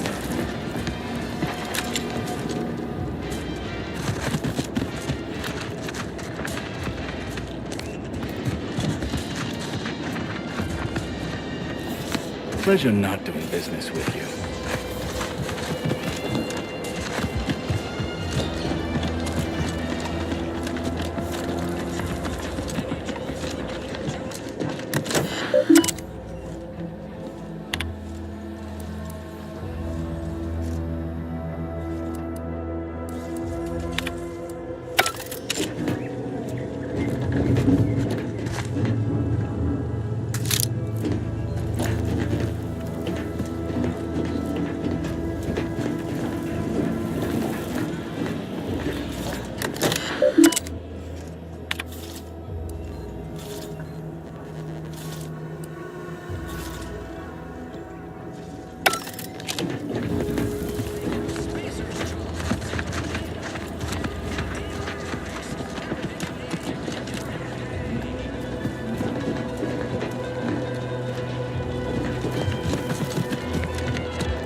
Stop blaming the wind.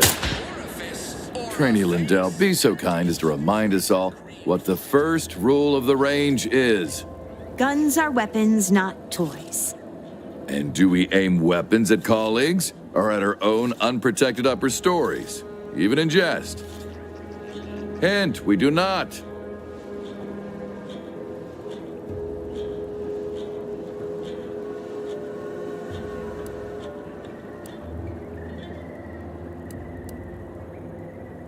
The soldiers before you are former Protectorate subjects, mainly of the farming variety. No knowledge of combat. Scarce experience wielding anything deadlier than a wrench. They are accustomed to being told what to do, when to do it, and even how to think. A lifetime of habitual servitude is not broken in a day. I'm not one to idle in the path of a good faith effort to accelerate education. The faster we can get more soldiers in the field, the better. There's just one problem. I don't know you. So, respectfully, I must ask, what do you feel qualifies you to give instruction to my recruits?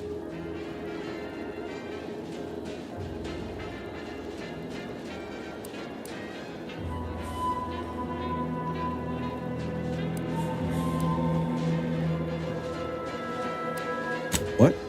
Oh, sure thing. The commander here is an experienced Deadeye and a natural leader.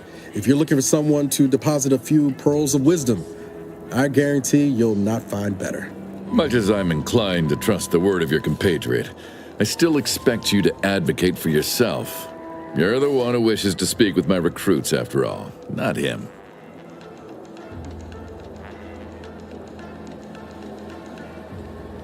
You do have a certain confidence about you that is presently absent in these recruits. Very well, I'll allow you to speak with them. Don't make me regret this. Attention trainees, guns down. That means you too, Simpson.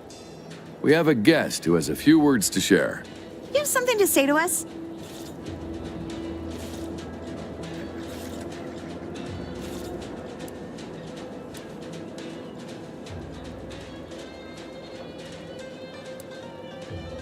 No, but it's probably what we deserve. The others are right. We're not cut out for this.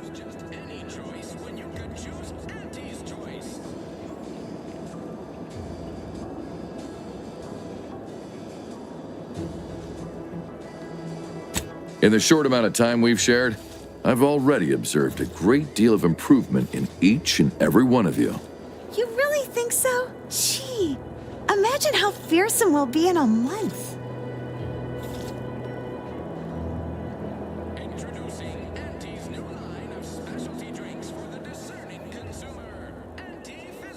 Precisely. Anticipate, then react.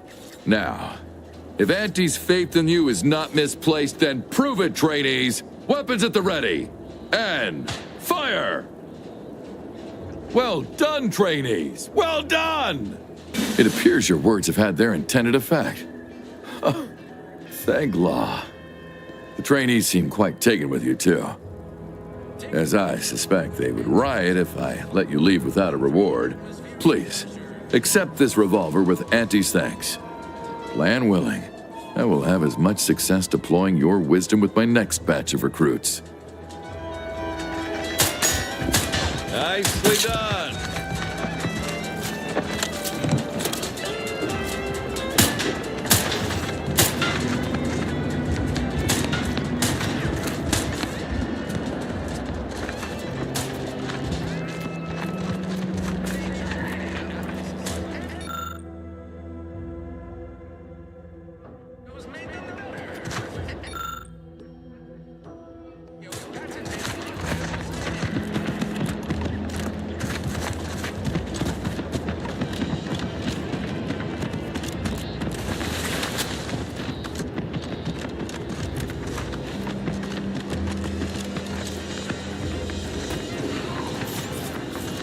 Business is always good. What do you need this time?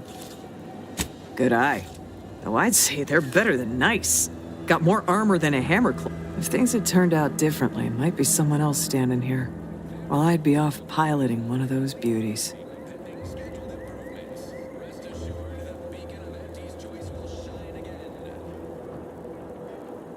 You got your wires crossed. Dropship piloting's one of the safest jobs in Auntie's Choice. And anyway, I don't recall asking. You'd be back. What do you need this time? Now there's an odd request. If you've got queries about my stock, I'm sure I can answer them for you. Wait, one wrapped gone inventory. What kind of plants are we growing in there?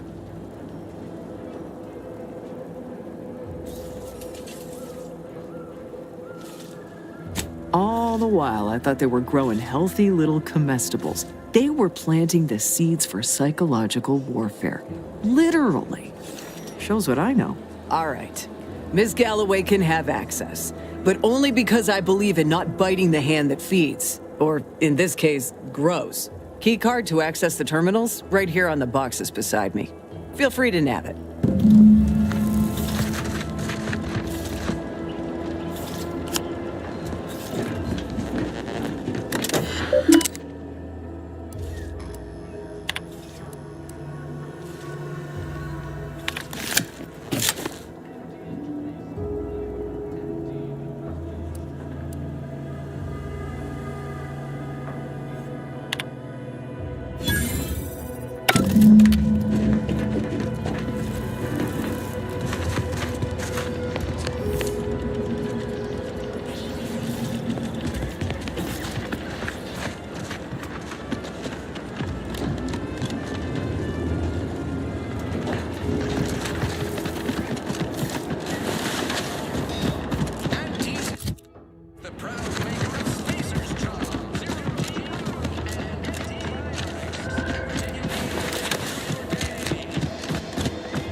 Hello again.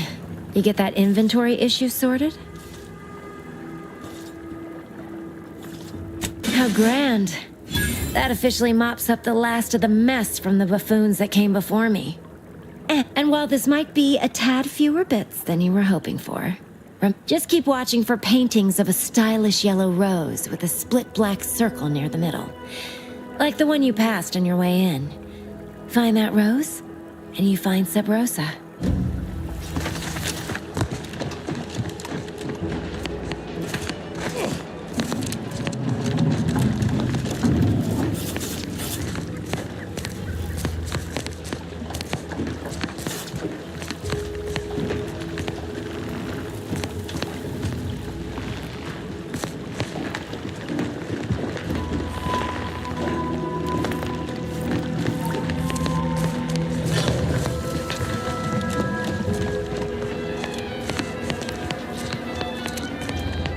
What's all this talk I'm always hearing about middle and lower management?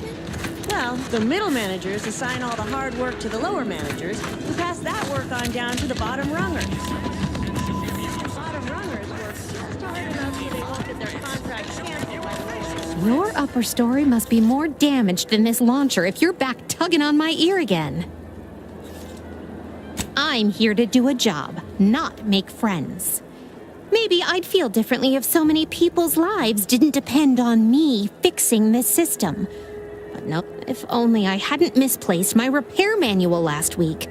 You did. That'd be the first thing that's gone right today. All right, let's see it. Well, you certainly sound... I'll be over there.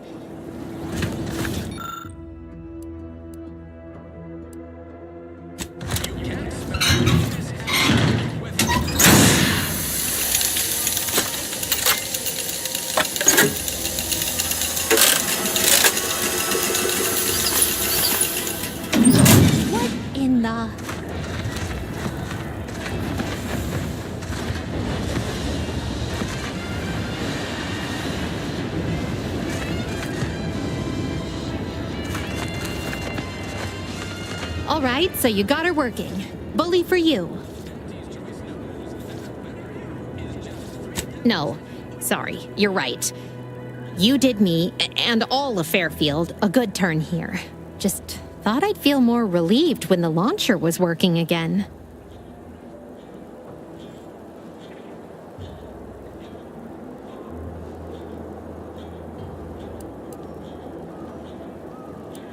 There's just this weight in my chest won't loosen. Worry gunking up my inner workings. Protectorate could launch an attack from that Vox station anytime. What if the mines aren't enough?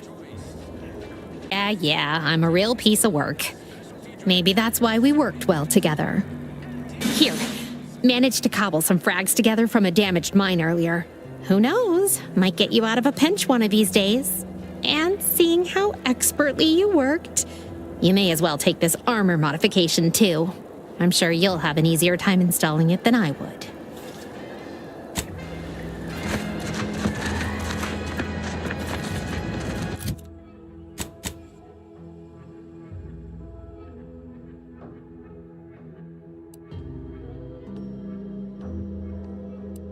Your lunch today.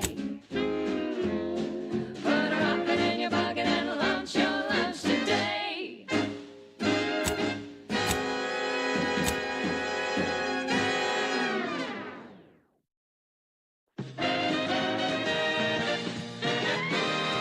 You're tuned to wireless-free Arcadia, the best thing since sliced breadworm. Now with 110% more music, entertainment, news, and product placement.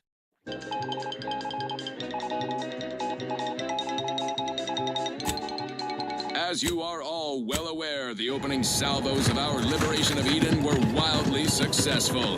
Fairfield captured Westport. So who are you rooting for in the Tossball Leagues this season? By concentrating on high-value targets, we capably avoided spreading our forces too thin.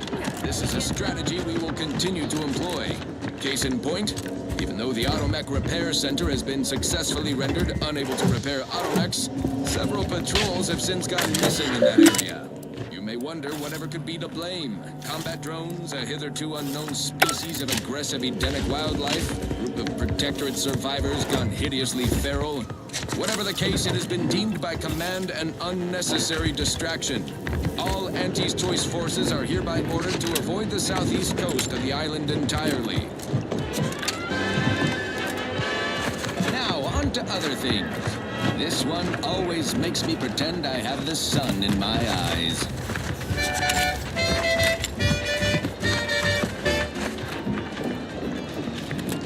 Sleep tight with sweet dreams. You're gonna be unconscious via any means. You wanna be so sleepy, just grab a pill, it's easy. We probably ought to tell you there's a side element or two. Apoplexy, whooping fits, childhood gout, adult rickets, dysentery, swings of mood, bloody flux, decrepitude, night terrors, mania, day terrors, melancholia. Sleep tight with sweet dreams. You're gonna be unconscious via any means.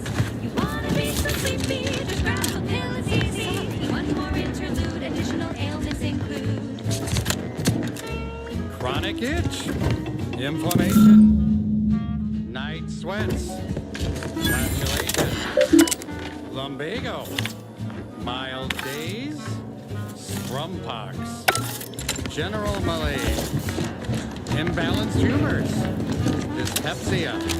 Oh, and one more thing. Insomnia.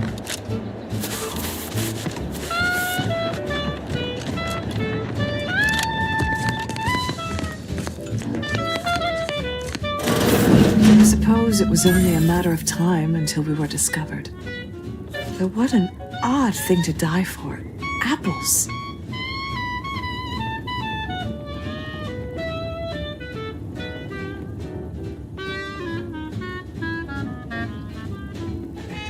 Is that not why you've come? Because you discovered our recent larceny at the greenhouse?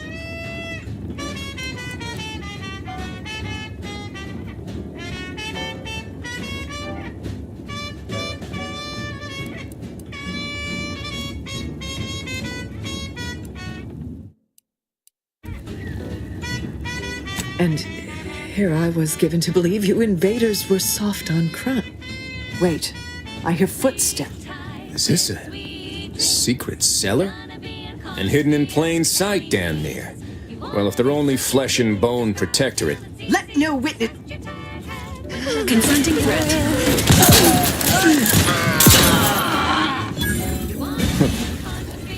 Guess I had this mystery all wrong.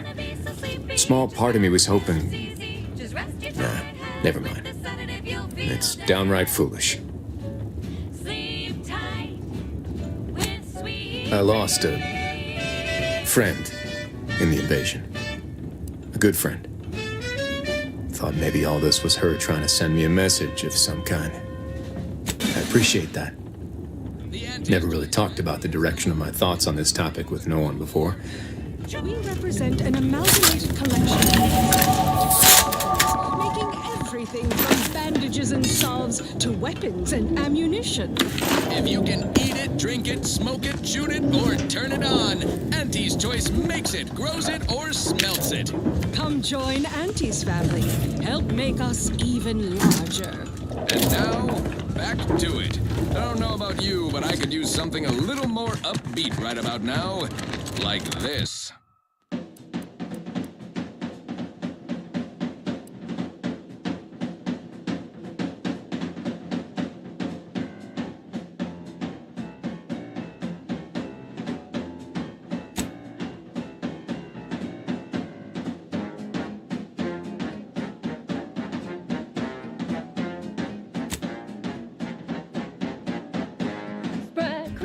Sprite crisp, go stuff some in your chewer.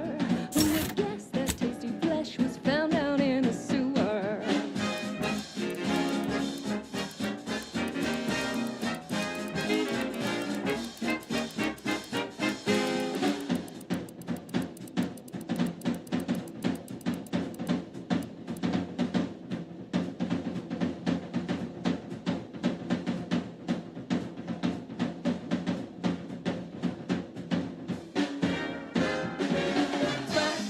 Sprite crisp, you really gotta try 'em. We pluck a Sprite straight from a trap, then smash 'em flat and fry 'em.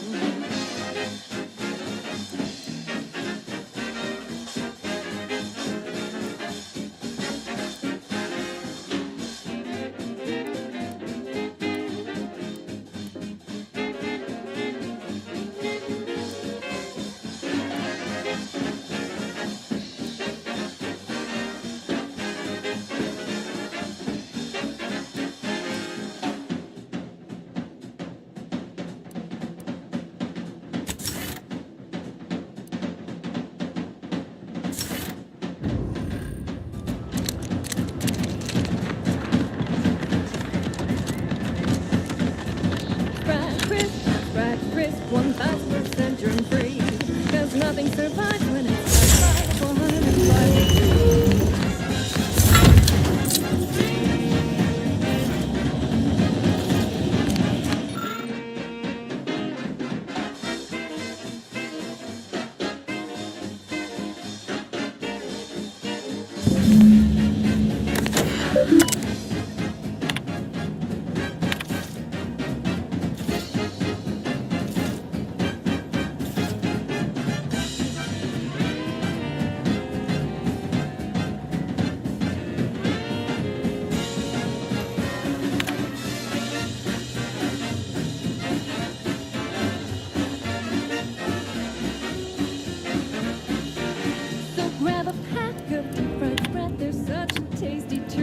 My cover story has worked. I am safely ensconced at the Vox station, assigned to the lowly Information Input and Retrieval Department.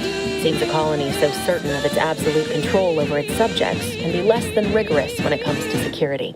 I was able to easily widen out a space behind the walls of the main control room to establish my safe room, giving me unfettered access to the communication transfer conduits.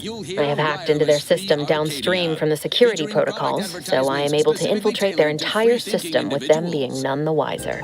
While I have little doubt as to the success of our mission, trepidation still gnaws at me. Though I cannot say why. Perhaps it is simply the normal mission commencement jitters. Experimental agent. Supervisor Omid. I thought my duties complete.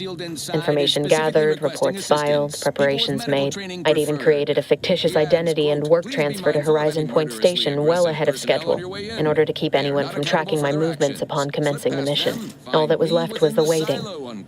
Or so I thought. Then, troubling information came to light. I've seen the numbers. I've seen the equations. While I don't understand all of it, I understand enough to know it is the truth. And I am the only one in a position to act upon it. Though it means the betrayal of my team and the duty I swore to uphold. But can I? I did it. A good day for personal They freedom are all dead. and fair trade. And I am still alive. I had not expected this.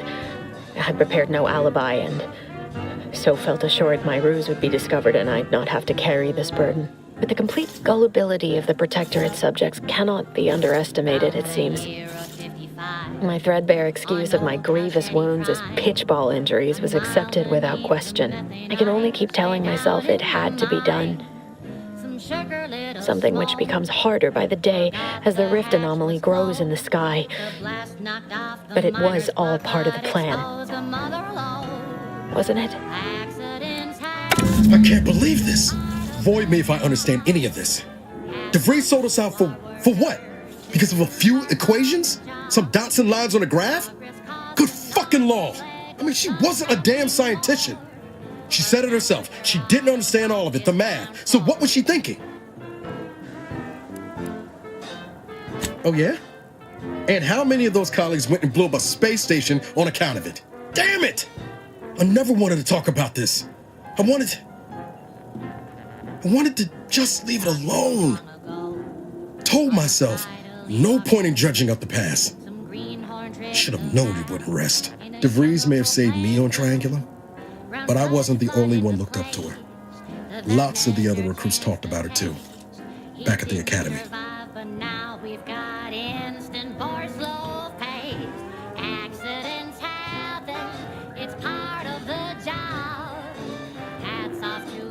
Y'all thought she was the pinnacle of what an agent should be.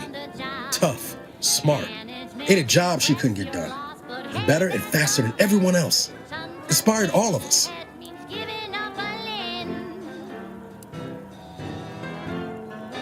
Reckon so. Some might embarrassing how much worship we all put on her name. Figure my own career could be just that. Doing for others what she done for me. And then she betrayed us. Tried telling myself it was an accident, but now we've got the cold, hard proof it wasn't. Law only ain't cynical for DeVries was willing to sacrifice us. I mean, she always struck me as so pragmatic, real sensible-like. Never figured she'd go all in on predictions from a bunch of monks. Done some good too. Even I can admit that not everyone following the plan is a fanatic. But when those beliefs start to require hurting others, even killing them, that's worth questioning their virtue. No, didn't even know DeVries was alive until she brought the satellite down. Until then, it kept me. But to your point, holding someone who's wronged you accountable for their actions ain't an act of vengeance. Some might call it justice.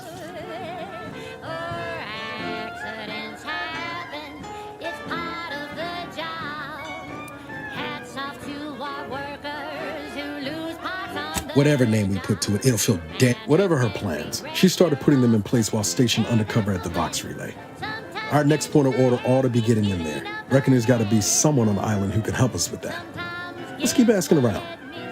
Friendly like.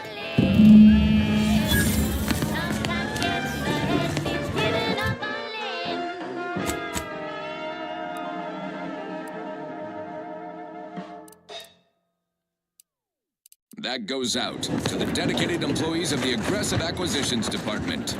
Lost speed to all you brave soldiers fighting on behalf of individual freedom and personal responsibility.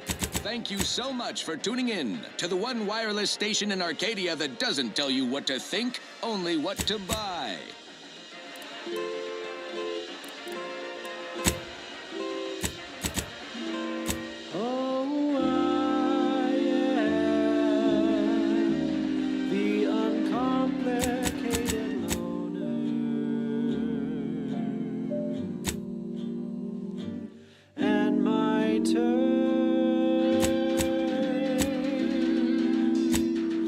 Are quite straightforward.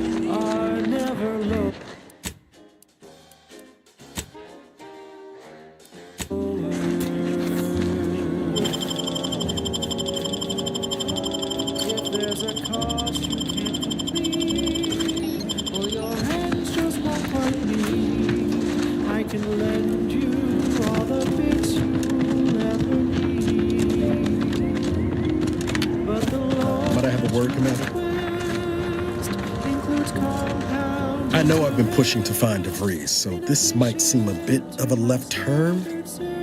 Avoid it. I'm just gonna ask. Got an old friend here on the island. The doctor who patched me up after Horizon Point. Ex-protectorate, but good man. Tracked in the Westport a short time ago, but never got up the nerve to visit. Reckon we could drop by and pay him a visit? Brief one, of course. No, I mean, at least not since that time I tried mixing my own detergent, but I'm sure you don't want to hear about that. I had some bad years on my own. Now with you here being part of a team, this might sound a mite soppy, but I feel like I could be a proper agent again. That starts with writing accounts. This friend of mine, Zebulon Tran, I let him down. And I've been chewing on that live wire for a while. After I recovered from Horizon Point, Zeb and I ran together for a spell, doing what we could to help folks in difficult spots. Fighting protectorate tyranny in small ways. Too small for Zeb, as it turned out. He was unhappy before I showed up, and after, well, all my directorate talk fired him up even more. I had my orders. I was to stay low. Couldn't let the protectorate catch wind of an Earth Directorate agent in its midst. But Zeb, he kept pushing to take more extreme action. That my race will never. No, they'll never. Resistance is a mite strong. It wasn't like he was part of some greater movement. He avoided speaking out of line, but he was already spinning up discontent by the time we met. We worked hard, but the Protectorate's arbiters and sentinels worked. Often than not, our help only made targets of the folks whose lives we were trying to improve. Didn't matter what we did. Arcadia was still caught under the Protectorate's boot.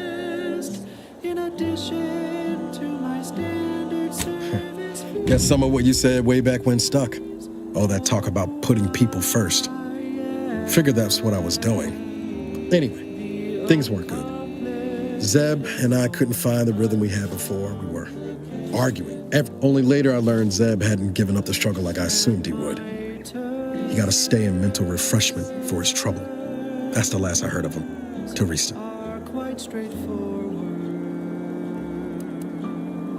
If it weren't for Zeb, I'd be in the ground.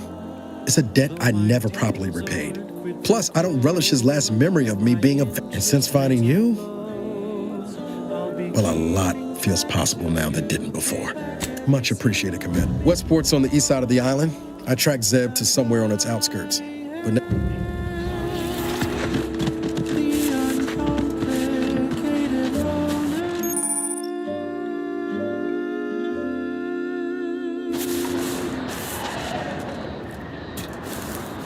Next up, the real reason wireless-free Arcadia exists. Advertising. Say, you've got your alien-planting corollary in my invasive species fish paste. You are a rugged, spacefaring frontiers person type. Try it, despite the countless voices screaming in your head not to.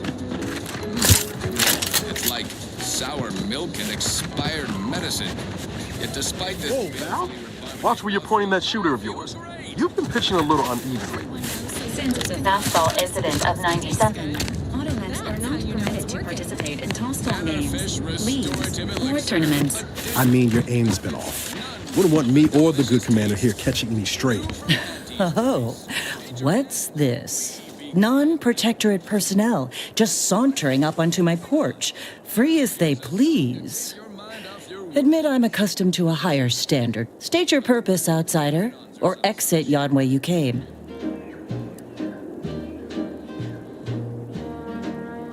I'd actually be convinced if I were less versed in such affairs. No matter. Despite the bold, excuse my circumspection, uninvited callers have caused much of my misfortune of late. Although you travel freely, I'll forgo appealing to your sense of duty, as those outside the Protectorate lack such motivating principles. I presume in my role, I compile material providing special insight on other colonies. Items prohibited to others. News logs. During recent troubles, unsavory elements removed certain items from my old office. Among them, a series which took considerable time to assemble.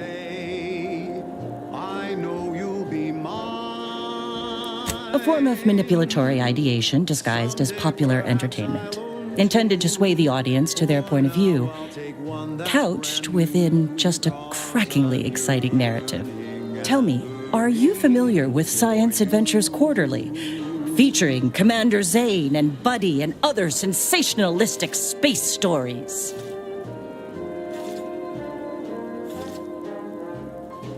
It was a popular fiction periodical from not long ago. Each of its 10, whether they faced automechanical industrialists or robber magnates from the Plutocrian kleptocracy, their tales remained invigorating thrill rides. Ah, quite right. Once you have one of the 10 periodicals in hand, I will trade you for rarities and bits. Stay true, outsider.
Are leaking outside, Commander.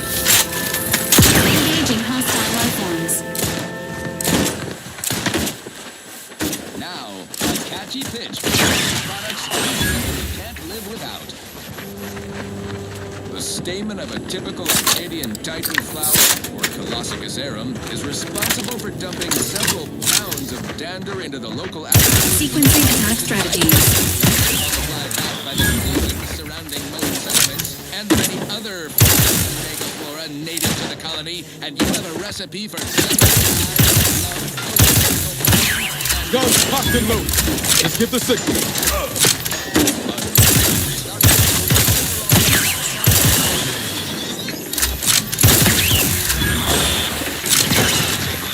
Use Falderall's mollifying demulcent and breathe easy once again.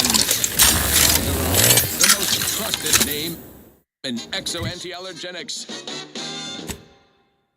Yes, well, enough of that, I suppose. This one goes out to all those aspiring to climb the rungs of their department. May you ascend swiftly through talent or gut. Purple berry crunch, it's crispy and sweet, perfect for breakfast or an afternoon treat. Straight from the box or eaten with lunch, there's always time for purple berry crunch. Purple berry crunch, spelled with a K, because it is far more authentic that way. Purple berry crunch is what we eat.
the most profitable news, music, and honest product endorsements, this is Wireless Free Arcadia, the voice of Auntie's Choice.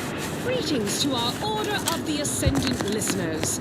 We here at Auntie's Choice have Nowhere in Paradise Island's going untouched by this war. and we wish for you to join forces with us. We all want using Agent Vitus has fallen below acceptable parameters. Okay, back to business. This is one of my favorites, though admittedly I'm far from discerning.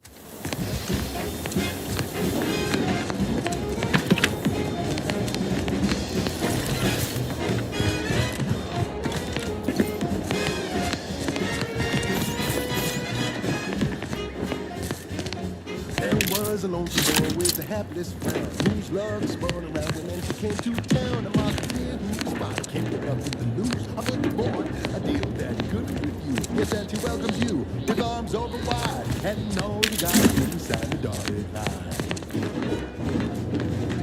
The boy signed up and didn't hesitate. Anything to rid him of his papa's fate. The marketeer said, okay, we'll start right away. The first is the train knows we're getting away, so there's no oversight, no ethics to abide. The only thing that matters is the bottom line.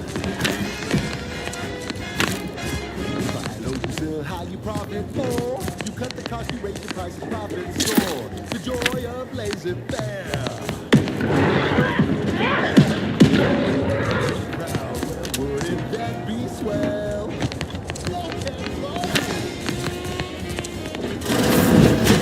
Hey, it's 75.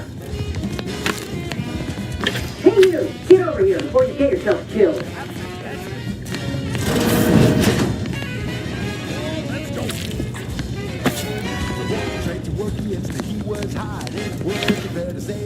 No, ain't got what I need. And you can't come stumbling around here looking like prey. These raps ain't had a bite to eat since their pods dropped from the look of it. And a desperate rapt is a dangerous rapt. Follow you sell how you profit more. You cut the cost, you raise your prices, profit soar. The joy of laissez-faire. Yeah? Well, I'm Trooper Silong. Inez, former combat medic, Enhanced Soldier Division. Now just a menial troubleshooter who looks to have gotten her job swept out from under her. They're always counting me out. Every single one of them. And now, they ain't even letting me finish the jobs they send me on. Kinda making it hard to prove myself here. And this rep didn't even have anything that could help my graft. This whole thing's a wash. Sick of it. Toothpaste with impeccable style, the perfect poster boy. Oh, can't you see? Yes, he's a tribute to Auntie's family. I know, I ain't blaming you. It's part of climbing the ladder. Ain't but one rung at the bottom, and everyone's keen to get a foothold. Can't exactly afford to be picky about the jobs that come my way neither. Considering my condition, options are limited.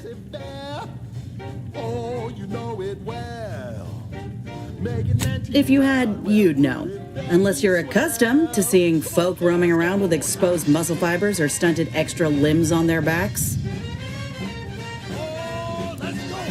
Other than punch a hole in my armor, cause Huel at the saloon to yell in consternation, not much, at present. I'm considered a liability. My graph's all wrong. Most everyone else who got one passed or became permanently incapacitated. So they shuttered the program. It was a total failure. Everyone in Fairfield reckons my time will come soon too. But I'm still mostly upright. For now.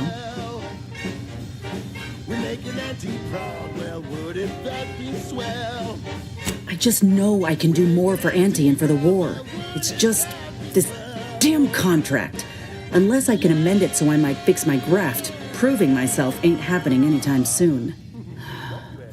Weren't many of us grafted soldiers to begin with. To think I'm one of the lucky ones. You're listening to Wireless Free Arcadia for music, entertainment, and the latest from the front lines. Sponsored. You looked at the fine print of an employment contract lately? It says any action taken by a worker that could result in not only would trying to fix my graft impede my work, but it's also financially unviable, unproven, a risky investment. So I'm stuck with a limb that's slowly poisoning me. Could pursue fixing it myself were I out of my contract, but if I attempted to end it, I'd have to waive all employment rights for the next year. That's a non-starter. Let me put it this way. If I was already on the bottom rung, this knocks me clean off and buries me in sand. But I started from nothing before. I could get the fin. Anyhow, good luck in there. Just me, or did Inez remind you of Helen? Tough like her. Shame she's made this choice.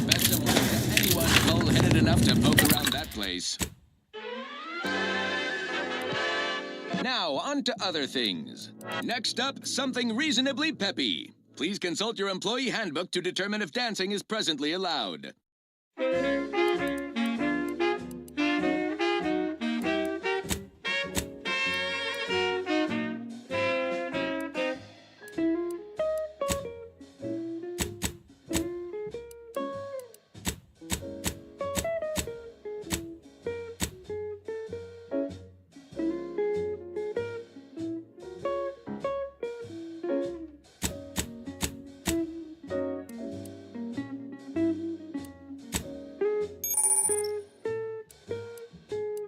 We've got your candy. That's tobacco. Come taste this candy. That's tobacco. If you started young, yes, twice the fun.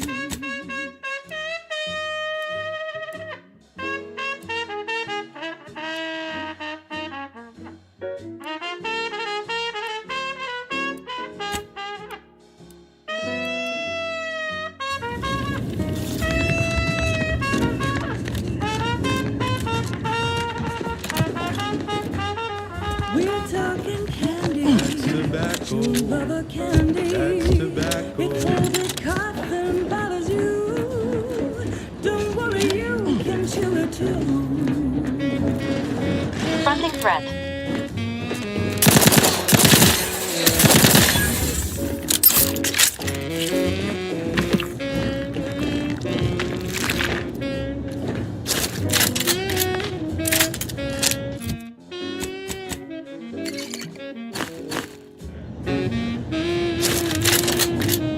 To get your candy. That's tobacco. Smoke out tobacco. It's what your friends will never do. Behind your back, they make fun of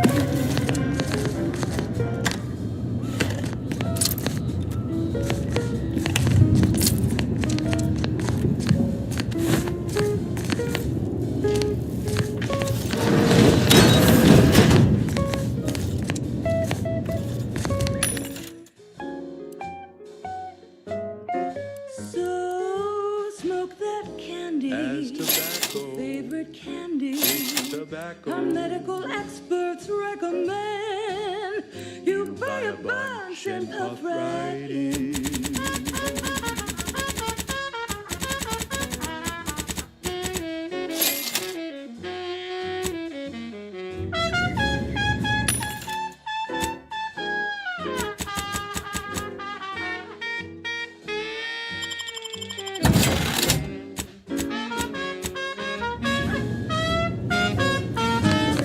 Cause it's your candy, your favorite candy. You want your candy, delicious candy. Get your candy, That's tobacco. you want your candy. That's tobacco. Candy.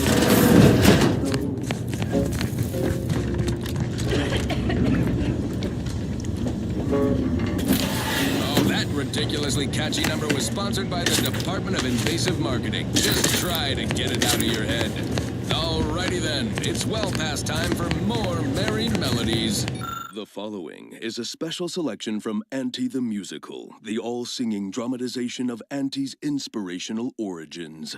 The other day, I stumbled into the right-wrong lift on the ACS Undisputed Claim. And who did I see riding with me? The self-made market legend herself. I'll take fighting raps over living in a surveillance state. Lucrative bureaucracy. Highest growth on our great new meritocracy. I saw my opportunity and I took it. I said, Auntie, a moment of your time. Have you any tips for a bottom runger who's lost on the climb? See, I tried my best to urge her because I rose before the merger with Spacer's Choice. So all full of confidence, I asked her, how do I find success in Auntie's Choice? And this is what she said to me.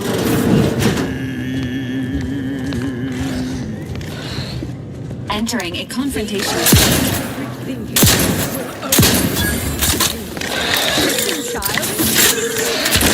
Cost benefits available at your request. Self-betterment makes you 110% everything you'd ever hope to be.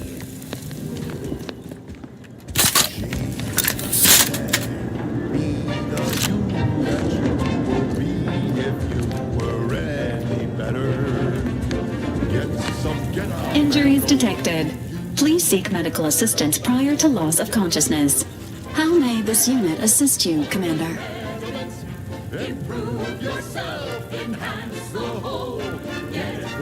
Presenting the Valerie unit.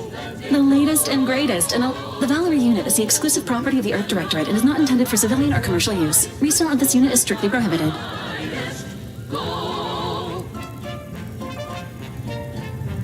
Attempting to ride this unit in order to replicate the experience of flight is strongly discouraged. Do you have any other queries, Commander? A revolutionary corporate guidebook with a fresh new can't-lose surefire sales pitch.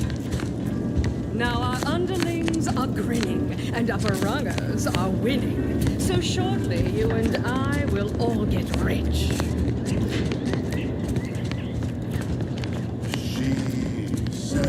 Persuade them that a better me liberates society. Sell them on an improved me. It's time to mount to piety. Choose betterment or impairment. Improve yourself, enhance the whole. Get that raise and that's your goal and take control. Monopolize for price control, that's our highest goal. Pitch them on some moral grace. Make them buy our corporate ways. Convince them and increase.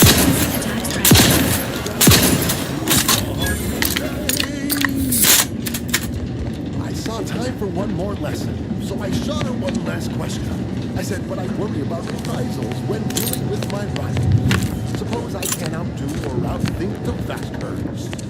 She said, if all else fails, kill the bastards.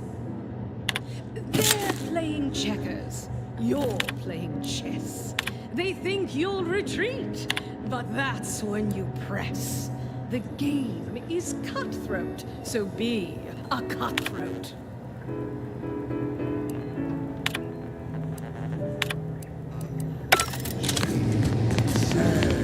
do what you can and do what you must. Get far ahead, but never get caught. Do what you must and do what you can. Ignore all the rules and never Engaging hostile airborne.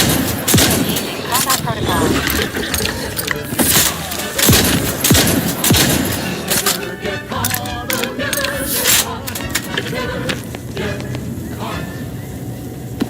My corporate zeal had been revived. Soon enough, the lift arrived. Our time had come to an end. Auntie quickly penned an invoice for her time. And smiling, she said, This is how you climb. There's no such thing as free advice, dear. Run, don't walk to spend your hard-earned bits on these quality Auntie's goods or services. Auntie's Choice Chum Bar is a delicious new food-adjacent snack from the maker of meaty roll-ups and Spectrum leavings. The Chum Bar is made from the finest coagulated slurry of both animal and vegetable byproducts.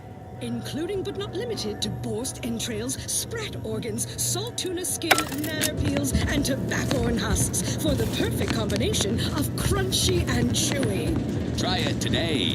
And buy an extra bar to share with a chum. Commencing combat Consider this song a real standout number. Assuming you have taste, you surely will as well.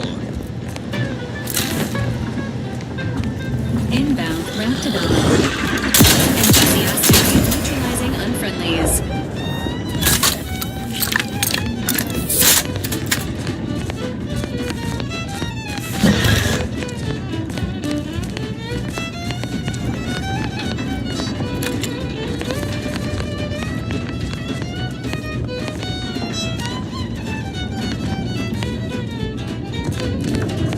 Drink it, drink it, drink it, drink it, drink it down.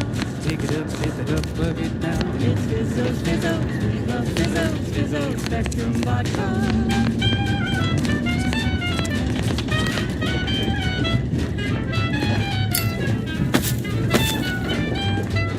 Red and green and black and blue. Milky white and orange. Yellow. Highly classified information would be of interest to Minister Milver Street. Drink it, drink it, drink it, drink it, drink it down. Pick it up, tip it up, plug it down. It's Fizzo's, Fizzo's, we love Fizzo's, Fizzo's, Spectrum Vodka.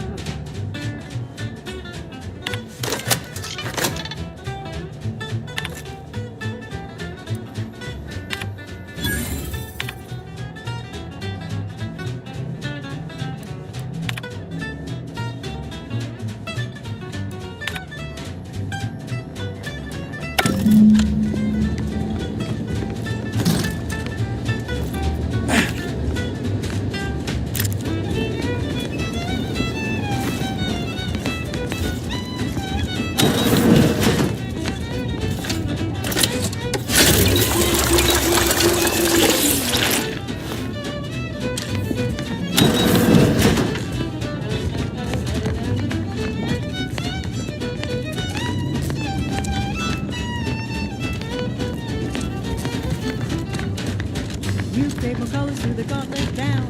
Now Spectrum Vodka comes around. All the colors, don't overthink it. Tip it back and drink it, drink it. Drink it, drink it, drink it, drink it, drink it down. Pick it up, tip it up, glug it down. It's Fizzo's, Fizzo's, we love Fizzo's, Fizzo's, Spectrum Vodka.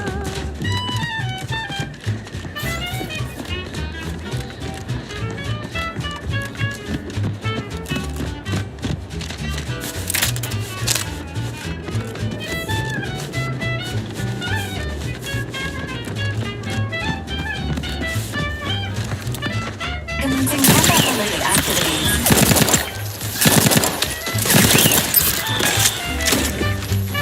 Drink it, drink it, drink it, drink it, drink it down. Pick it up, plug it down. It's Fizzo's, Fizzo's, we love Fizzo's,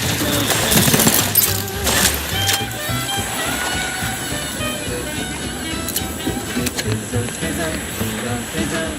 And now it's available in the serious Murphy Run. Fizzo's, Spectrum Vodka. On this episode of Big Gain Hunter, we take you to the battle-worn planetoid of Eden, where Auntie's invasion is currently in process.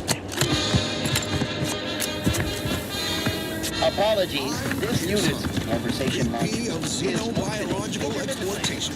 Outsider? Past fiscal year, I built a safari across the Arcadia system, helping everyone from lower management to members of the board tap into each planet's zoological equity. Every episode, I focus on a different species to tell you the risks. Watch out for its tusks! The rewards. Don't spill a drop of that arachnid discharge. And what each animal brings to the table. Auntie Cleo says the universe is full of things that want to kill you. But what doesn't kill you boosts your net worth. This is Big Gain Hunter.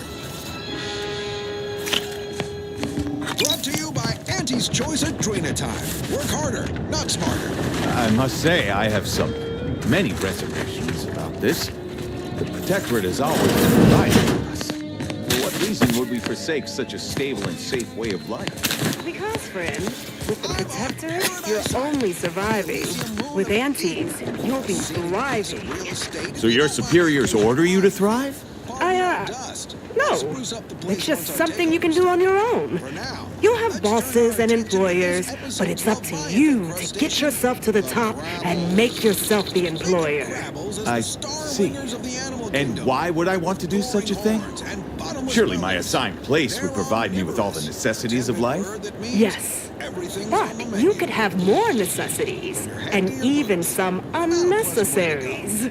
For what reason would I desire material possessions which are, by definition, unnecessary? And while we're on the topic, what are you potentially gaining from recruiting? Ah, that's one of the best parts, John. When you sign someone else up, you get a bits bonus. I see. This free market idea, seemingly not without merit. I'll require some time to ponder this. Of course, friend. Really sticks in their claw. My security team tells me we'll find a herd of hammer claws on yonder beach. Let's go close the deal. Huh. Beach is empty. Not a creature is stirring. Someone on my team is getting quite the vigorous dressing down. Wait, what's that in the sand? They dig! They can burrow! Bunch of hidden rascals! Security team! Shoot them! Third drone in as many days. Where are the void damn things coming from? All right, okay, I'm fine. Not likely. I've been keeping my lamps open for these things ever since they started it. But thanks for the concern. Of course, we could have staunched the flow of drones by now if Officer Carr dispatched another patrol, as I requested. But no such luck. That was a nasty one. Drone downed him on the reload. I do hope he's on the mend now. Erickson's a fine fellow, if a rather poor shot. He told you about that? That blasted, well-meaning gas bag. Now I gotta ask him to strike my involvement from his report to Officer Carr. You see, I, wasn't exactly authorized to be shoring up other patrols on the perimeter. In fact, I might... Thanks. Well, at least some people in this unit still understand the concept of discretion. Trouble is, it's only a matter of time before these Protectorate drones break through and do some real damage to Fairfield. If you're keen on lending a hand, Bounty Terminal's just left of the constabulary. Carr doesn't trust me with that kind of work anymore. Not after my last performance review. So I guess we're trusting in degenerate bounty hunters now. Merciful law, is this? Tell me you did not steal my performance review, soldier. I'll wait for the reviews to be distributed along the proper channels. Promotion denied? No, this has to be a mistake. How can Officer Carr claim I don't understand supply and demand regarding shifting market urgency? That's unfair.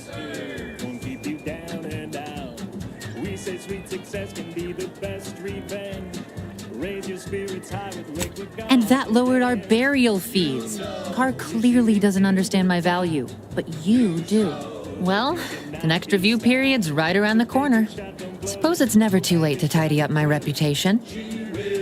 Take this for your trouble. While I learn my lesson, you might as well profit off my shortcomings. Between the constant assault of drones and my official reprimands, I can't get a moment's peace of mind. Real shame about my performance review. I thought I was doing...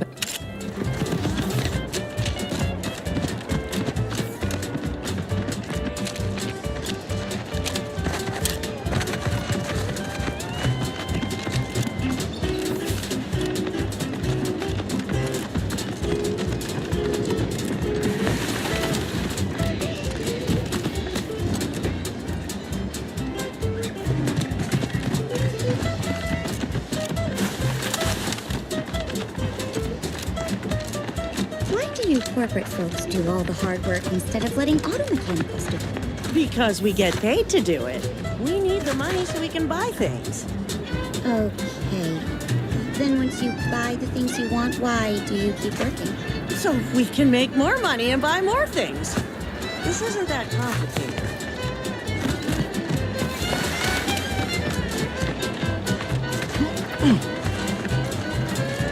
Nice job with the mines, but I've got other jobs that need doing. Can't talk now.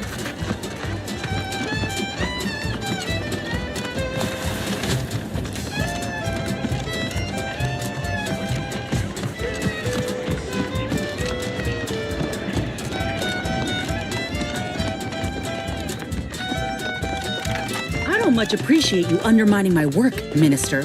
When have I ever not made a go of a job for you, huh? Is it so damn hard to extend a mind of trust? Calm down. You know well would not have been necessary had you completed your task in a timely manner. I'll calm down when you stop bringing your little excuses. How about that? My, such aggression. I scarcely need add hostility to your list of inadequacies, She's just the best choice. Fair Trooper Sealong, no mind. The individuality encouraged by Auntie's choice sometimes inspires employees to speak out of turn. How has your progress been? Have you acquired what we discussed? Limber up for a motivating lecture. Excellent! Pleased that someone in my employ can be relied upon. Here, have one of my finest suits as a token of thanks. May it aid in your capture of hearts and minds. Again, you gave away my job and told my replacement to send me home. That don't make me wayward. If this contract weren't staying my hand, I reckon you'd be answering to it right about now. Why, I was just watching the latest bout between the Easy Heel Loafers and the Zero-G Shooters. You mean grant preferential treatment to a subpar contractor? And I suppose the bits for such a procedure shall simply manifest. And if I die or leave, how do you reckon failure to retain an enhanced soldier would look? Please pay this disgruntled employee no mind. What would she do without Auntie's hand to guide her? That's it. I'd rather be a down-and-outer for the rest of my life than crushed under your counterfeit leather boa boot a second longer. I quit! As in Tossball, we all need to put on our wings. What? I have done nothing to deserve such. This is unheard of, and I might add, you'll not be welcome with an Auntie's choice once more. We'll not take a contract shirker back into our... So you say. But Auntie's choice ain't seen a trooper like me before. And you, I got a proposition. She will most assuredly regret her decision, most assuredly. The acquisition of this information is but the first part of my plan to bring our foes into the fold and to ensure my future. The second is my operation in Westport.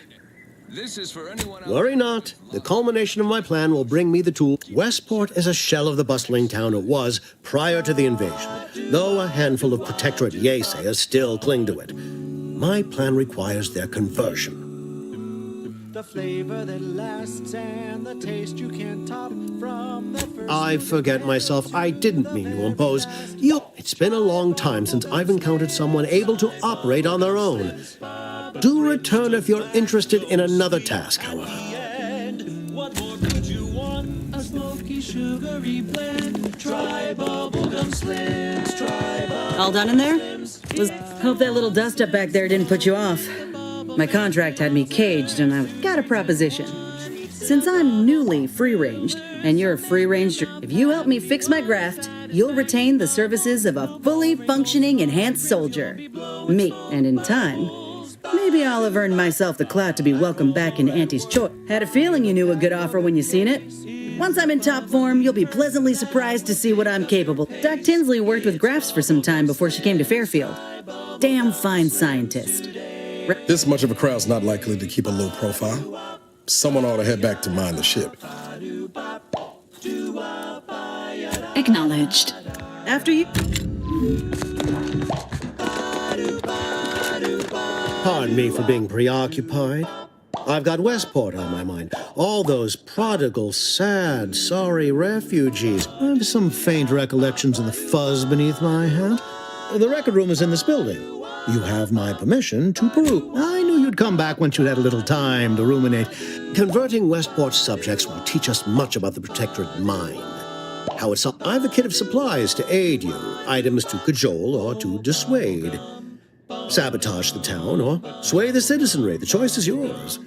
Should pose no trouble for a go-getter like you. Rich tobacco, sweet at the end. What more could you want? Excellent. Here's the kit.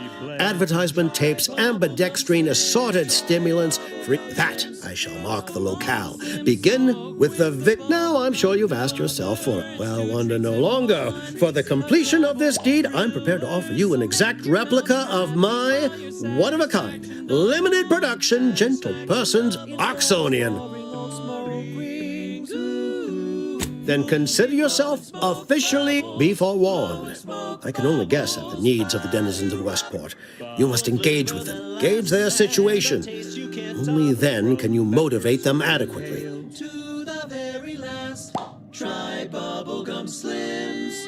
Bubblegum Slims. Oh, Bubblegum Slims. Do I look like Officer Carr to you? Guns. Bubblegum Slims. Try Slims. Today won't stop till the very last. Inspiring sponsored content that will boost you to the top rung, plus all the news that's fit for listening. This is Wireless Free Arcadia.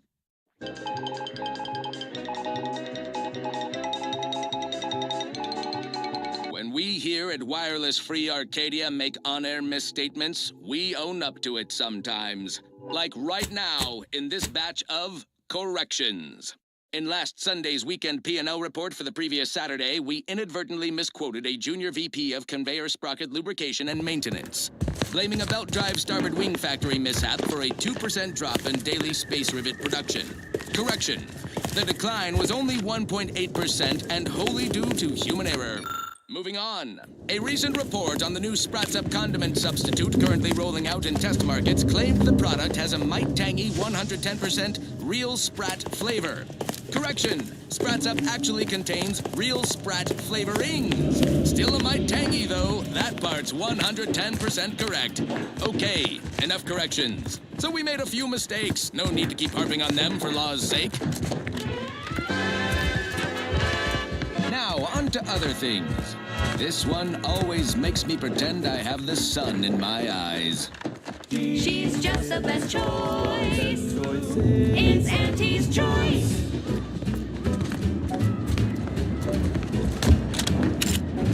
You've let yourself slide, feeling down on your luck. Fell off the ladder and you think that you're stuck. The only loser is the shirker who quits. Your problems can't be solved if you spend more bits. Try, never settle for less. It's true what they say, money buys happiness. Work extra shifts, you can sleep later. We've got the goods to make you better than nature. Auntie is the best choice. Bringing betterment to keep us content. Auntie is the best choice. No product testing to do, these cheaper prices for you. Auntie is the best choice. I cannot tell you how gratified I am to have a deputy. She's just the best choice. It's Auntie's choice.